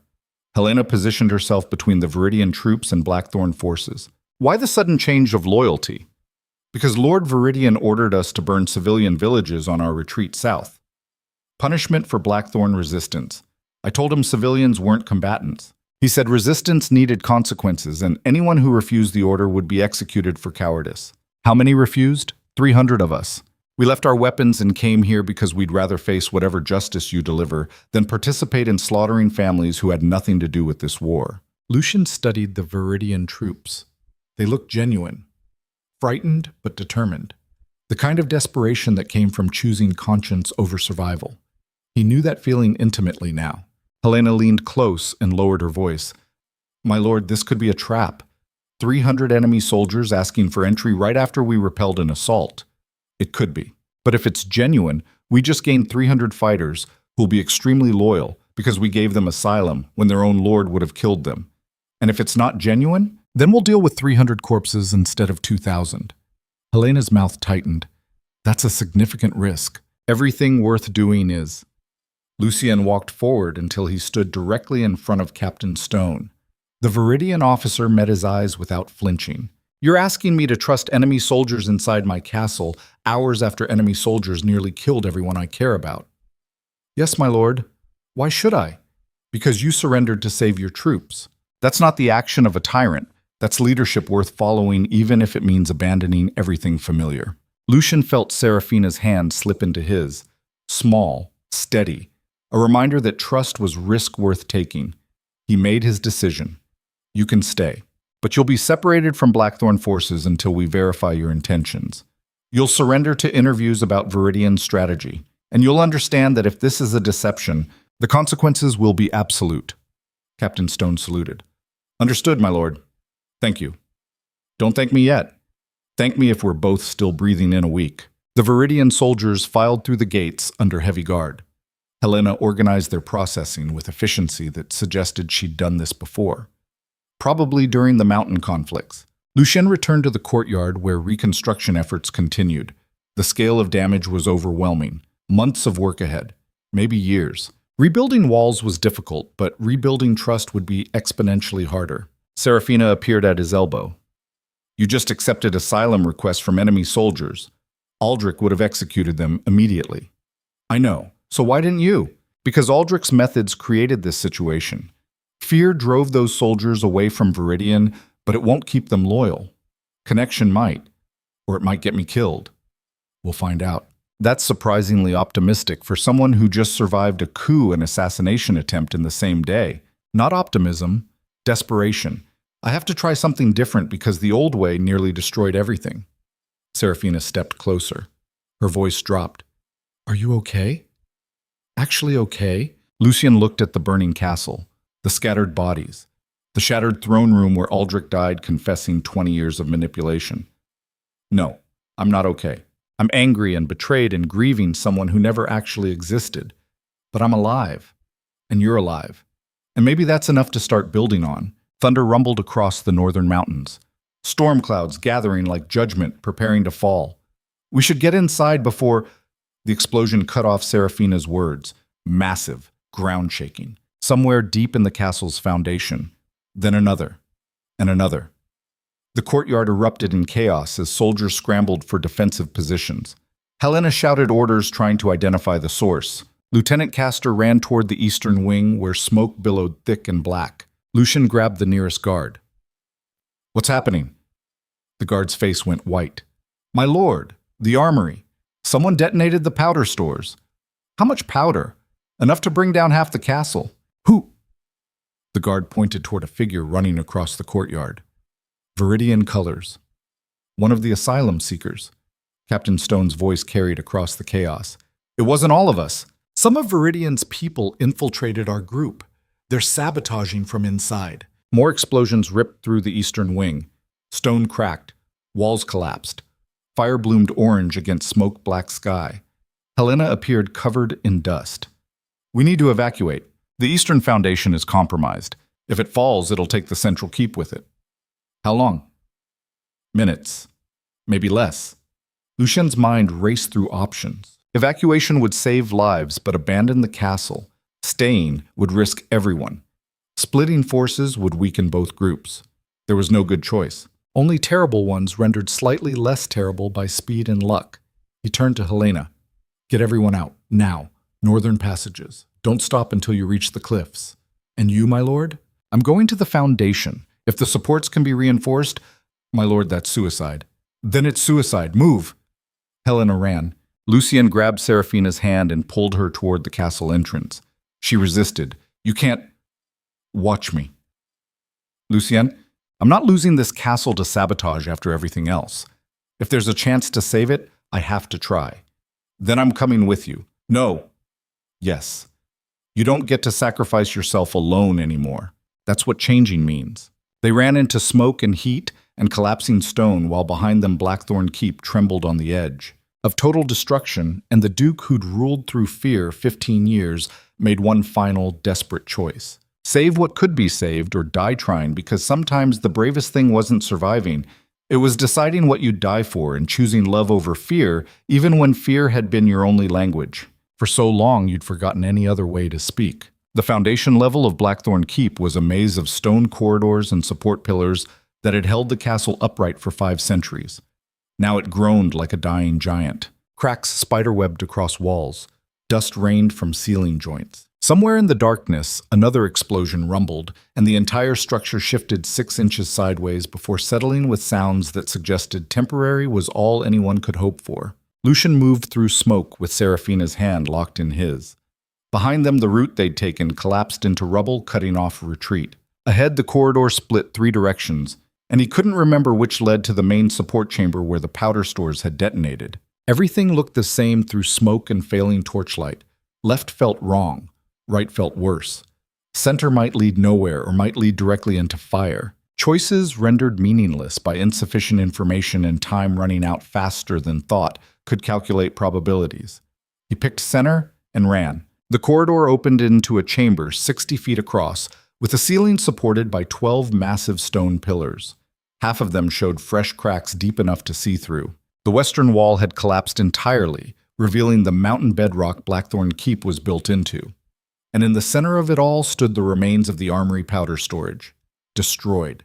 Completely. The explosion had been recent enough that fires still burned across scattered debris. Lucien recognized fragments of barrels that once held black powder reserves meant for defending against siege. 200 barrels. Enough destructive force to level half the castle when detonated simultaneously. Whoever planted the charges knew exactly what they were doing. Seraphina coughed against smoke. Can it be saved? Lucien studied the damage with eyes trained by 15 years of military engineering. The pillars were compromised but not destroyed. The foundation showed cracks, but the bedrock underneath remained solid. If the fires could be contained and the pillars reinforced quickly enough, the structure might hold. Might. Maybe. Possibly if luck decided to show up after abandoning them all day. We need water. Lots of it. And timber to brace those pillars before the weight distribution shifts enough to trigger cascade failure. Where do we get... Lieutenant Castor emerged from the smoke, leading 30 soldiers carrying buckets and lumber. The man's face was black with soot, but his expression showed the stubborn determination of someone who'd decided dying was acceptable but quitting wasn't. My lord. Commander Frost said you'd do something stupid, so she sent us to help. Smart woman. The smartest. She also said if you die down here, she'll kill you herself. Noted. Get water on those fires and start bracing the eastern pillars. We've got maybe 10 minutes before the whole structure collapses. The soldiers moved with practiced efficiency born from years serving a duke who demanded perfection or death. Buckets swung. Water splashed across flames. Timber braces were wedged against cracked stone with hammers and muscle and desperate speed. Lucien worked alongside them. Not directing, not commanding, just another body throwing water and lifting beams because leadership in crisis meant sharing the risk instead of delegating from safety. Strange how different that felt from everything Aldrich taught him. For 15 years, he'd led from distance, issuing orders, making decisions, watching others implement his will while he remained protected behind walls and guards and political insulation. It created efficiency. It prevented emotional attachment that might cloud judgment. It also meant he'd never actually stood beside the people he ruled, never shared their danger, never proven that his authority came from anything except inherited power and willingness to punish disobedience. Now covered in ash and bleeding from a dozen minor cuts, he finally understood what Seraphina meant when she said power without connection was just refined brutality. You couldn't ask people to die for you if you wouldn't die beside them. You couldn't demand loyalty without offering it in return. You couldn't build anything lasting on fear alone, because fear only worked until someone stopped being afraid. Another explosion rocked the chamber, smaller this time. Secondary detonation from leftover powder ignited by spreading fire. The eastern pillar cracked with sound like breaking bones. Everyone froze. The pillar held for 3 impossible seconds. Stone grinding against stone. Weight seeking equilibrium. The mathematical certainty of physics calculating whether structure could bear load or whether everything would collapse into catastrophic failure. Then it stabilized. Barely. Lieutenant Castor exhaled. That was too close. It's going to get closer. Keep working. The soldiers resumed bracing while Lucien moved to the collapsed western wall. Beyond it, the mountain bedrock showed evidence of old mining operations. Raveren's first duke had carved the original fortress directly into cliff face, using existing caves as foundation. Over centuries, his descendants expanded outward, building the castle that eventually became symbol of northern power. Now it was crumbling back toward those original caves like history eating itself. Seraphina appeared beside him carrying timber. Her dress was ruined beyond recognition. Her hair hung in tangled strands. She looked like someone who'd walked through war and fire, and somehow remained standing through pure stubborn refusal to fall. Beautiful in ways that had nothing to do with appearance and everything to do with the absolute determination in her eyes. We're going to die down here, aren't we? Lucien checked the pillar stabilization. Maybe. Probably not. The odds are improving. That's not reassuring. I don't have reassuring left. I have honest. Honest is all I've got. She smiled despite everything. Honest is better than false comfort. Another tremor shook the foundation. Smaller this time. The fires were dying. The pillars held. Slow progress towards stability that might arrive before total collapse, or might not.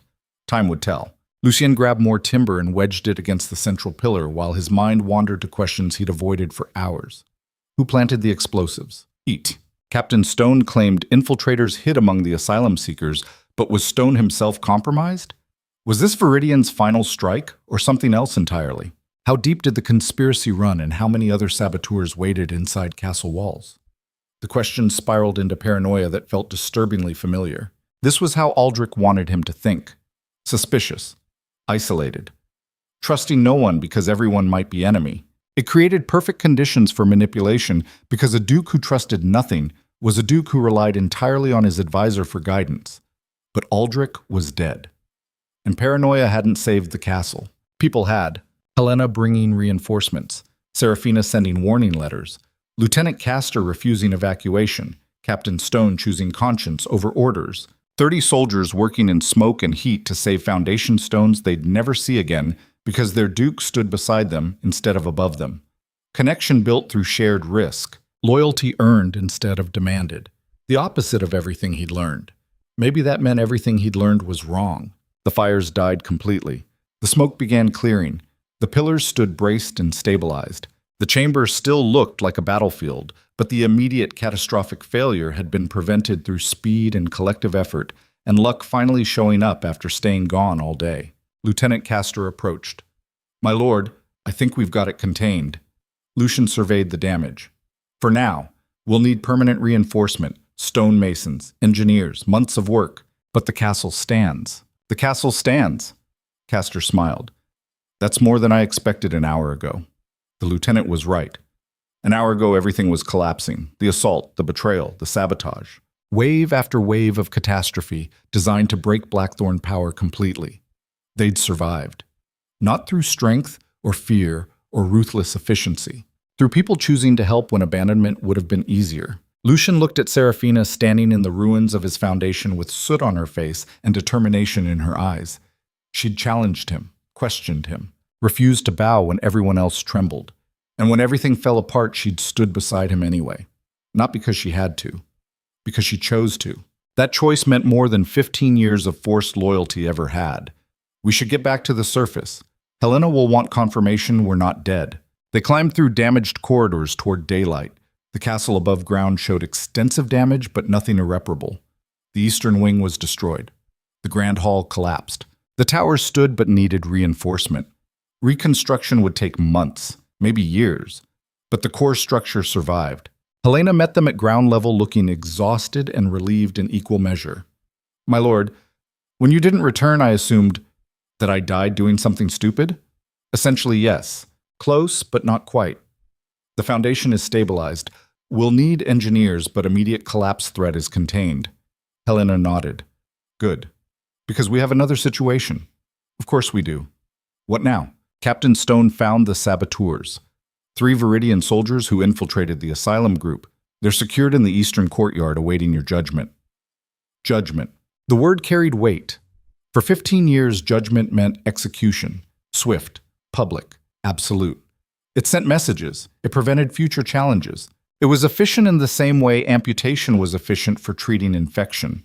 But efficiency and wisdom weren't the same thing. Aldrich had taught him to conflate them, because a duke who prioritized efficiency over understanding was a duke easily manipulated through carefully framed advice. What would different look like? Lucien walked to the eastern courtyard with Seraphina and Helena. The three saboteurs knelt under guard. Young, terrified, knowing they'd been caught committing treason that traditionally carried a single punishment. Captain Stone stood nearby. When I searched my troops, these three tried to run. We found detonation equipment and maps of the castle's weak points. They confessed under questioning. Viridian sent them specifically to sabotage the Foundation during the chaos of accepting asylum seekers. Clever. Use mercy as weapon.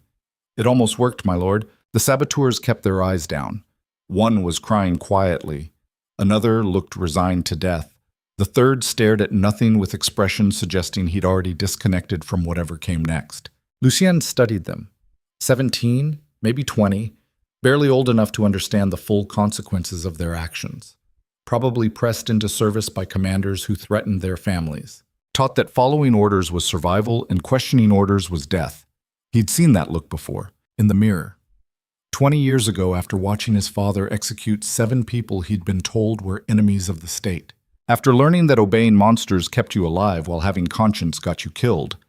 These boys had learned the same lesson. Now they waited for him to prove that lesson correct by killing them for doing exactly what their lord commanded. What's the standard punishment for sabotage during wartime? Helena answered quietly. Execution, my lord. Immediate. Public as deterrent. And that's what Aldrich would recommend. Almost certainly. Seraphina moved closer but didn't speak. Just watched him with eyes that said the choice was his, but the consequences would define who he became after today. Lucien looked at the 3 boys waiting to die. Then he made a decision that would have been impossible 24 hours ago. Take them to holding cells, separate, well guarded, no torture, no executions. My lord, Helena started, they're prisoners of war. They'll be held until we can arrange exchange with Viridian or until terms of peace are established. If they cooperate, they'll be treated fairly. If they attempt escape or further sabotage, the terms change. But I'm not executing children for following orders when I spent 15 years executing people for the same reason. Silence filled the courtyard. The 3 saboteurs looked up in synchronized disbelief. One started crying harder. Another whispered something that might have been thanks or prayer or simply shock that survival was possible. Captain Stone stepped forward. My lord, if I may, that's mercy beyond what they deserve. Maybe, but I'm done doing what people deserve, and ready to start doing what might actually create something better than endless cycles of revenge. The guards took the saboteurs away. Helena watched them go, then turned to Lucien. That was a significant risk. Showing mercy might be interpreted as weakness. By who? The same people who interpreted fear as strength and isolation as power? I've spent 15 years listening to that interpretation. It nearly destroyed everything. I'm ready to try different, even if different gets me killed. Helena smiled. Then you've already changed more than most people thought possible. Around them, soldiers began organizing reconstruction efforts, clearing rubble, treating wounded, accounting for dead. The grim mathematics of survival playing out in real time while smoke drifted across courtyards and fire consumed the last fragments of structures that couldn't be saved. Blackthorne Keep stood, but it would never look the same. Maybe that was appropriate. Seraphina took his hand. You made the right choice. Did I? 3 saboteurs live. Dozens of my people died. The mathematics don't favor mercy. Mathematics don't account for what those 3 saboteurs might become if given the chance. Or what kind of leader you become by choosing differently than expected. Or what Raverin might look like if ruled by someone who learned when to fight and when to show mercy. Lucien pulled her closer. I don't know how to be that person. Neither do I. But I know trying is better than staying trapped in what Aldrich created. They stood in the ruins while winter sun broke through smoke clouds for the first time all day. Cold light on cold stone. The kind of illumination that revealed damage honestly without softening edges or hiding cracks. Everything broken visible. Everything compromised exposed. Everything that needed rebuilding clear. Behind them, Helena shouted orders about defensive perimeters and supply routes. Lieutenant Castor organized burial details for soldiers who died defending the castle. Marcus the architect surveyed structural damage with eyes already calculating repairs. Life grinding forward because stopping meant death, and forward momentum was all anyone had. Lucien watched them work and felt something shift in his chest. For 15 years he'd ruled from distance, above, separate, issuing commands and watching others implement them while he remained isolated behind walls, physical and emotional. Now standing in rubble with soot on his face and Seraphina's hand in his, he finally understood what Seraphina meant about power, without connection being refined brutality. You couldn't build anything lasting on fear because fear created obligation without loyalty. You couldn't demand sacrifice without offering it yourself. You couldn't lead people without actually knowing them as humans instead of assets to deploy or obstacles to remove. Aldrich had taught him to see people as components in machinery, replaceable, functional, valuable only in their utility toward maintaining power. But people weren't machinery. They were messy and complicated and capable of choosing connection over survival when given reasons beyond fear to stay. Captain Stone approached. "My lord, the Viridian asylum seekers want to help with reconstruction. Should I let them? Anyone who wants to help gets assigned to clearing teams. If they prove trustworthy, we'll discuss permanent integration later. Some of your advisors won't approve. Good thing most of my advisors are dead then." Stone smiled grimly. "There is that." Over the next 3 hours, the castle transformed from battlefield to construction site. Soldiers worked alongside former enemies clearing debris. Servants returned from evacuation shelters and began organizing food distribution. Marcus drafted preliminary repair plans while Helena established security rotations that incorporated asylum seekers under close supervision. Chaos organized into purpose. Destruction channeled toward rebuilding. The same energy that created war redirected into construction because people were capable of both depending on what their leaders asked from them. Lucien worked until his hands bled. Moving stones, clearing corridors, helping wounded to medical tents. Not because he had to, because everyone else was, and standing apart felt like betraying everything he'd learned today. Leadership meant sharing the burden. Power meant accepting that you earned it through action, not inheritance. Strength meant knowing when to ask for help, instead of pretending you didn't need it. All the lessons Aldrich never taught, because Aldrich needed him isolated and paranoid, and convinced that mercy was weakness. Sunset arrived, painting smoke-filled sky orange and purple. The temperature dropped. Soldiers lit fires and cleared courtyards while cooks organized meals from whatever supplies survived the assault. Not much. Enough. Barely. Lucien found Seraphina helping distribute blankets to civilians who'd returned after evacuation. She moved through the crowd with easy warmth that suggested she'd done this before, remembering names, asking about injuries, offering comfort that actually helped, instead of hollow reassurance designed to placate. People responded to her differently than they responded to him. With them she was Seraphina, human, approachable, someone who listened. With him they were still cautious, still measuring words, still uncertain whether the Duke who surrendered to save soldiers was real change or temporary performance that would revert to cruelty once crisis passed. He couldn't blame them. Trust took time, and he'd spent 15 years teaching them not to trust anything except his willingness to punish disobedience. Seraphina noticed him watching and smiled. "You look exhausted." "I am exhausted. There's food by the western fire. You should eat. So should you." "Already did. Now I'm making sure everyone else does too." She moved to the next group of civilians. Lucien watched her go and felt something warm in his chest that had nothing to do with fire and everything. To do with the realization that he'd found someone capable of being exactly what he needed most. Not someone who feared him. Not someone who obeyed without question. Someone who challenged him to become better while believing he actually could. That belief felt more valuable than any power he'd ever held.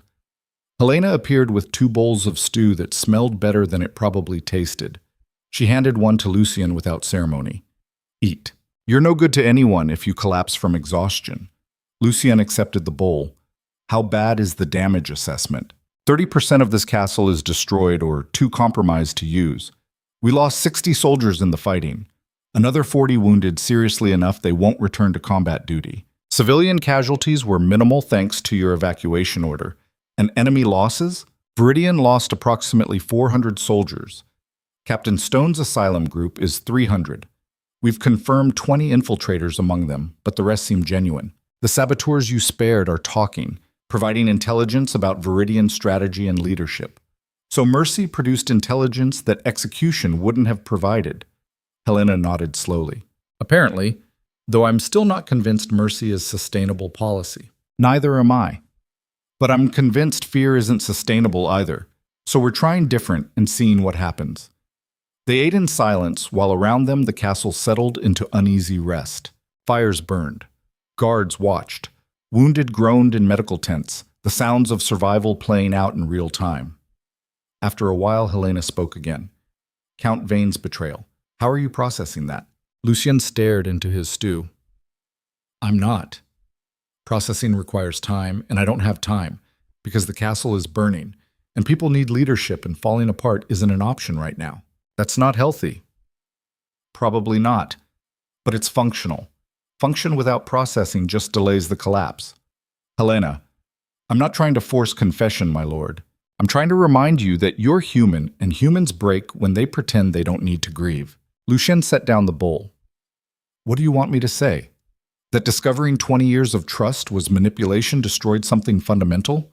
That every choice I made based on Aldrich's counsel now feels contaminated?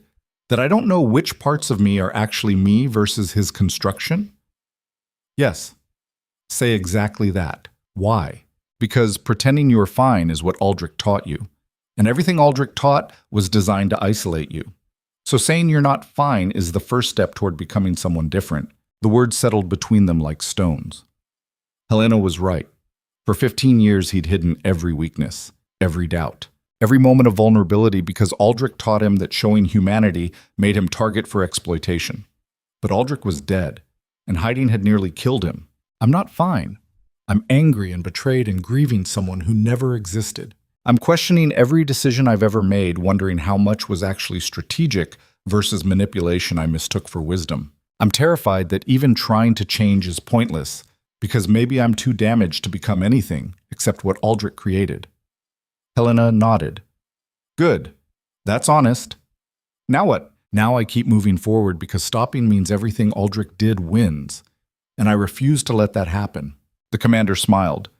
Then you're already more than his construction, because Aldrich never would have admitted vulnerability. She walked away, leaving Lucien alone with his thoughts and half-eaten stew that had gone cold while they talked. Around him, the castle breathed with exhausted life. People sleeping, guards watching, fires crackling. The rhythm of survival that continued regardless of personal crisis or existential uncertainty. He found Seraphina near the medical tents, helping change bandages on wounded soldiers. She worked with steady hands and gentle efficiency while soldiers who would have trembled under his gaze relaxed under hers. When she finished, she washed her hands in a bucket and walked over. You look like you need sleep. I need about 6 months of sleep. I'll settle for 4 hours. There's a room in the western tower that survived mostly intact. Lady Margrave prepared it. For both of us? Seraphina raised an eyebrow. You just proposed marriage in a burning courtyard. I think sharing sleeping quarters is implied. Fair point. They walked through damaged corridors to the western tower. The room was small but clean, with a single bed and window overlooking the northern cliffs.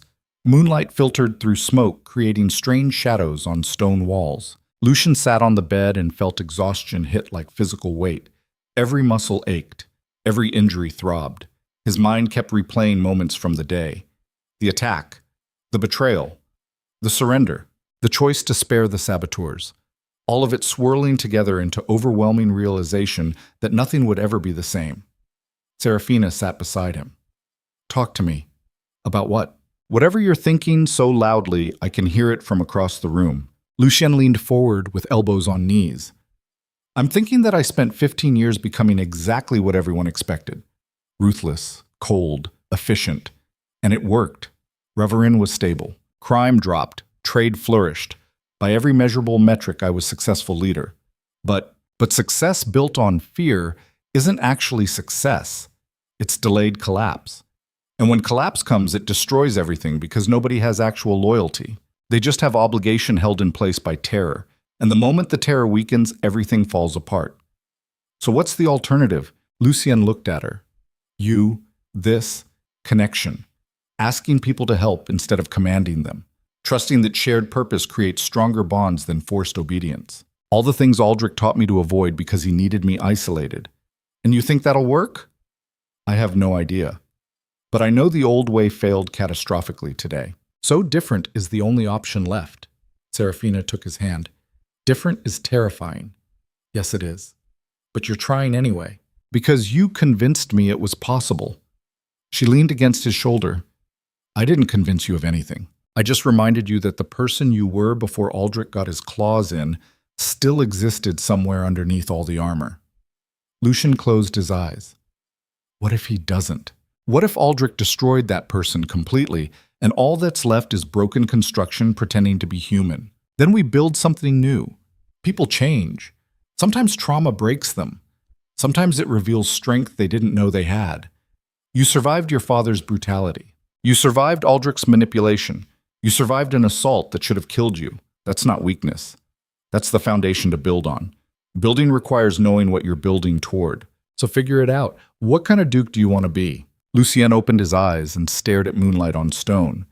For 15 years he'd been the Duke who ruled through fear, the Duke who executed without hesitation, the Duke who isolated himself because connection was weakness, and weakness invited destruction. That Duke was gone now, dead in the ashes of everything Aldrich built. What remained was someone else, someone uncertain, someone willing to admit vulnerability, someone who'd rather risk trust than guarantee safety through domination. Someone who might actually build something worth preserving instead of just preventing collapse through controlled brutality. I want to be the Duke people follow because they believe in where we're going, not because they're afraid of what happens if they don't. I want to build systems that work through shared purpose instead of enforced compliance. I want Rivarin to become a place where strength means protecting people instead of dominating them. That's ambitious. It's impossible, probably. But it's a better goal than maintaining power for its own sake. Seraphina kissed him, soft, gentle, without the desperation of earlier when death felt imminent. This was different. This was promise. Then we'll build it together. Impossibly, imperfectly, but together. They lay down on the narrow bed, fully clothed and exhausted. Outside the window, winter wind carried smoke across cliffs, while below in courtyards people worked through night on reconstruction that would take months to complete. Lucien fell asleep holding someone who'd challenged everything he thought he knew, and somehow convinced him that changing was possible, even when change felt like dying. 3 months later, winter began releasing its grip on Rivarin. Snow melted from the cliffs surrounding Blackthorne Keep, revealing stone that hadn't seen sunlight since autumn. The castle stood rebuilt in places, still damaged in others, transformed entirely in spirit. The Grand Hall remained collapsed, but construction crews worked daily on foundations for something different, smaller, less imposing, designed for governance instead of intimidation. Lucien walked through the western courtyard reviewing progress. Workers called greetings instead of falling silent when he passed. Not everyone. Some still watched him with cautious eyes, remembering 15 years of ruthless efficiency. But enough people treated him as leader instead of tyrant that the difference felt tangible. Marcus the architect appeared with updated plans. My lord, the new council chamber should be finished by summer. We've incorporated the design changes you requested. Windows, 12. Large. So sessions are visible to anyone who wants to watch. And the throne? Removed entirely. Replaced with a table where you'll sit with council members as equals. Lucien studied the plans.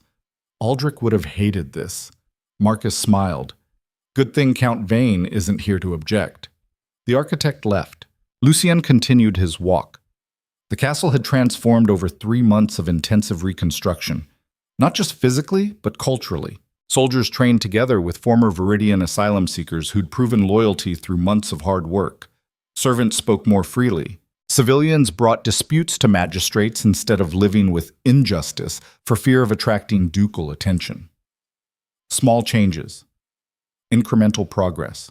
Evidence that different was actually possible when enough people committed to trying. Helena found him near the training yards. My lord, the delegation from House Viridian arrived an hour ago. They're waiting in the temporary council room. Already? They weren't expected until tomorrow. Apparently Lord Viridian is eager to finalize peace terms. Because he's genuinely interested in peace, or because 3 months of guerrilla warfare along his southern border is more expensive than he anticipated. Helena's expression suggested the second option. Either way, he's here, and he brought his son as gesture of good faith. His heir, that's significant, very, suggests he's actually serious about lasting peace instead of temporary ceasefire. Lucien headed toward the council room. 3 months ago, Viridian forces had retreated south after the failed assault. But retreat wasn't surrender. Skirmishes continued along the border. Trade routes stayed disrupted. Both sides lost soldiers to raids and counter-raids that threatened to escalate into full war. Then 2 weeks ago, Viridian had sent envoys requesting formal peace negotiations. Lucien had accepted, not because he'd forgiven the attack, not because he trusted Viridian's suddenly developed conscience, but because continuing war served no purpose except feeding the cycle of revenge that kept the North unstable for generations. Different meant breaking that cycle. Even when breaking it required negotiating with people who'd tried to kill him. The temporary council room was set up in what used to be a dining hall.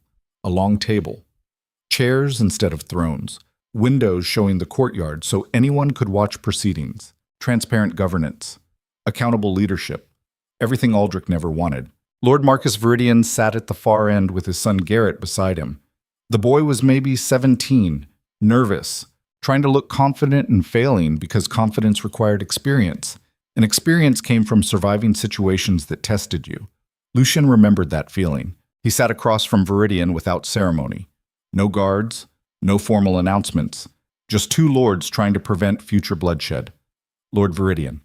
Thank you for coming. Duke Blackthorne. Thank you for agreeing to meet. Formal.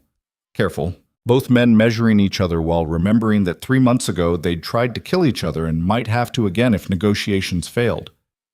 I'll be direct. Viridian started. The assault on your castle was a mistake. Costly, unsuccessful. Built on intelligence provided by sources who turned out to be pursuing their own agenda rather than Viridian interests. You're referring to Count Vane. I am. He approached us years ago, suggesting cooperation would serve mutual benefit. We were skeptical, but he provided information that proved accurate. Over time, we trusted his counsel. That trust was misplaced. He manipulated both of us. Viridian nodded slowly. When your forces revealed his betrayal, it became clear that neither of us were actually enemies.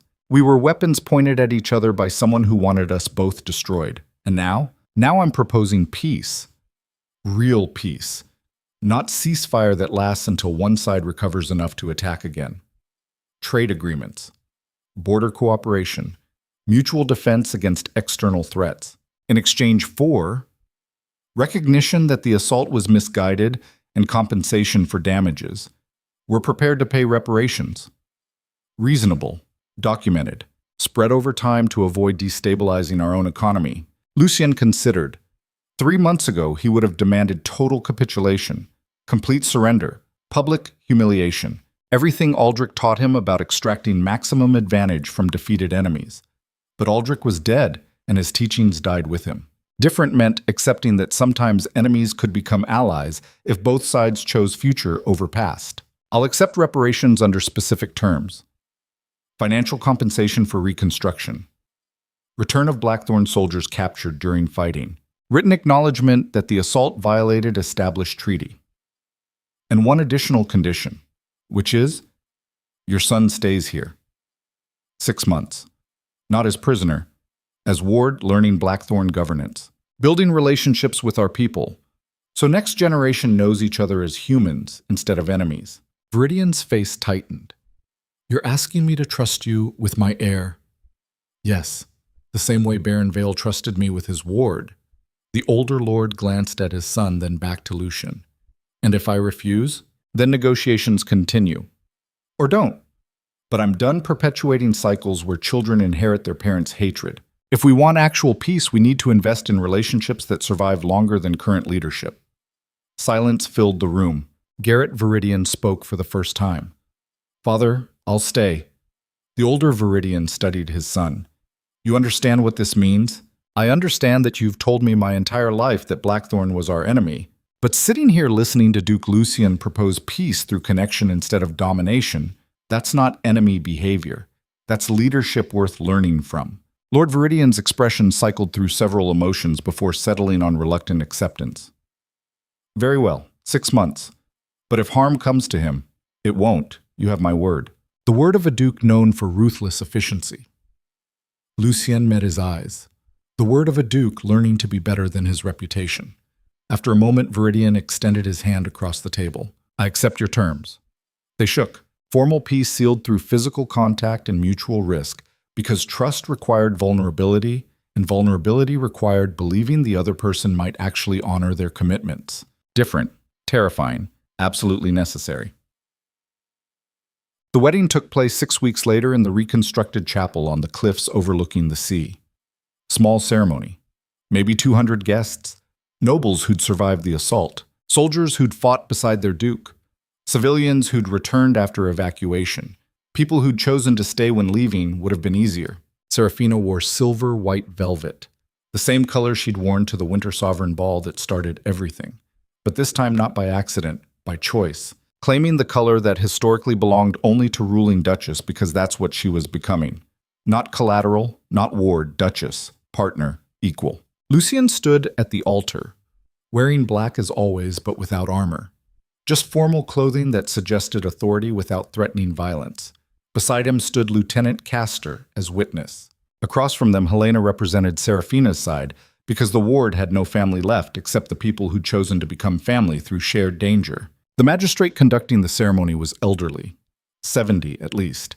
He'd served under 3 dukes and seen Ravarin cycle through chaos and stability and chaos again. When he spoke, his voice carried weight of someone who'd watched history repeat and desperately hoped this time might be different. Marriage is more than contract. It's promise made publicly so community holds you accountable. It's choosing someone daily even when choosing becomes difficult. It's building together knowing that building requires tearing down old structures that no longer serve their purpose. He looked directly at Lucien. Duke Lucien Blackthorne. Do you take Seraphina Vale as your duchess, knowing that doing so means sharing power you once held alone? Lucien met Seraphina's eyes. I do. And do you promise to rule together? To listen when challenged, to change when change is necessary, to remember that strength comes from connection rather than domination? I promise. The magistrate turned to Seraphina. Seraphina Vale. Do you take Lucien Blackthorne as your duke, knowing that doing so means sharing burden of leadership you never asked for? I do. And do you promise to challenge when necessary, to support when needed, to remind him daily that power without conscience is refined brutality, to stand beside him while he becomes someone worthy of standing beside? I promise. The magistrate smiled. Then by authority granted through 5 centuries of Blackthorne tradition and witnessed by people gathered here, I declare you bound not just by law but by choice. Duke and Duchess, partners, equal. They kissed while 200 people applauded, and winter sun broke through clouds painting everything gold. Outside the chapel, celebration spread through courtyards. Food appeared from kitchens working overtime. Musicians played. Soldiers danced with civilians. Former enemies drank together while discussing reconstruction projects. Ravarin beginning to heal. Slowly, imperfectly, but genuinely. Lucien stood with Seraphina watching people celebrate and felt something he hadn't felt in 20 years. Not happiness exactly. Something quieter. Something that felt like peace earned through surviving absolute destruction and choosing to build different from the ashes. Helena appeared with wine. To the Duke and Duchess. May your rule be long and significantly less violent than the last few months. They drank. Around them, the celebration continued into evening. Fires lit. Stars emerged. Winter cold settled, but people stayed warm through proximity and shared joy that came from surviving terrible things together. Seraphina leaned against Lucien. What are you thinking? That 3 months ago I was ready to die in a collapsing castle believing everything I'd built was destroyed. And now? Now I'm married to someone who challenged me to become better, standing in a castle rebuilt through cooperation instead of fear. Watching people celebrate peace they helped create. It feels impossible. Impossible, but real. Yes. So what comes next? Lucien looked across courtyards where reconstruction continued. Walls still damaged. Towers still compromised. Years of work ahead rebuilding everything Aldrich's manipulation destroyed. But also opportunity. Chance to create something different, better. built on trust instead of terror. Next, we keep building. We make mistakes. We learn from them. We treat people like humans instead of assets. We rule through connection. And when I inevitably fall back into old patterns, you remind me why different is worth the difficulty. That sounds exhausting. It absolutely is. Still willing? Seraphina kissed him. Always.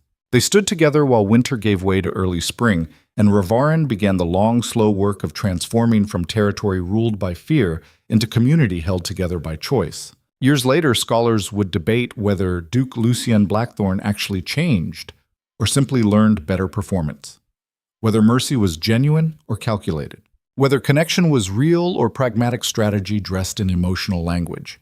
The people who lived through the transformation knew the truth. Change was possible even for people built as weapons. Redemption was real for those willing to face what they'd become and choose differently. And sometimes the bravest thing wasn't surviving through domination, but learning to trust that vulnerability could be strength if you found people worth being vulnerable with. Blackthorne Keep stood on its cliffs for another 500 years, but it never ruled through fear again, because the Duke who learned that power without conscience was refined brutality taught his children and grandchildren that true strength came from knowing when to fight and when to show mercy. And Ravarin remembered,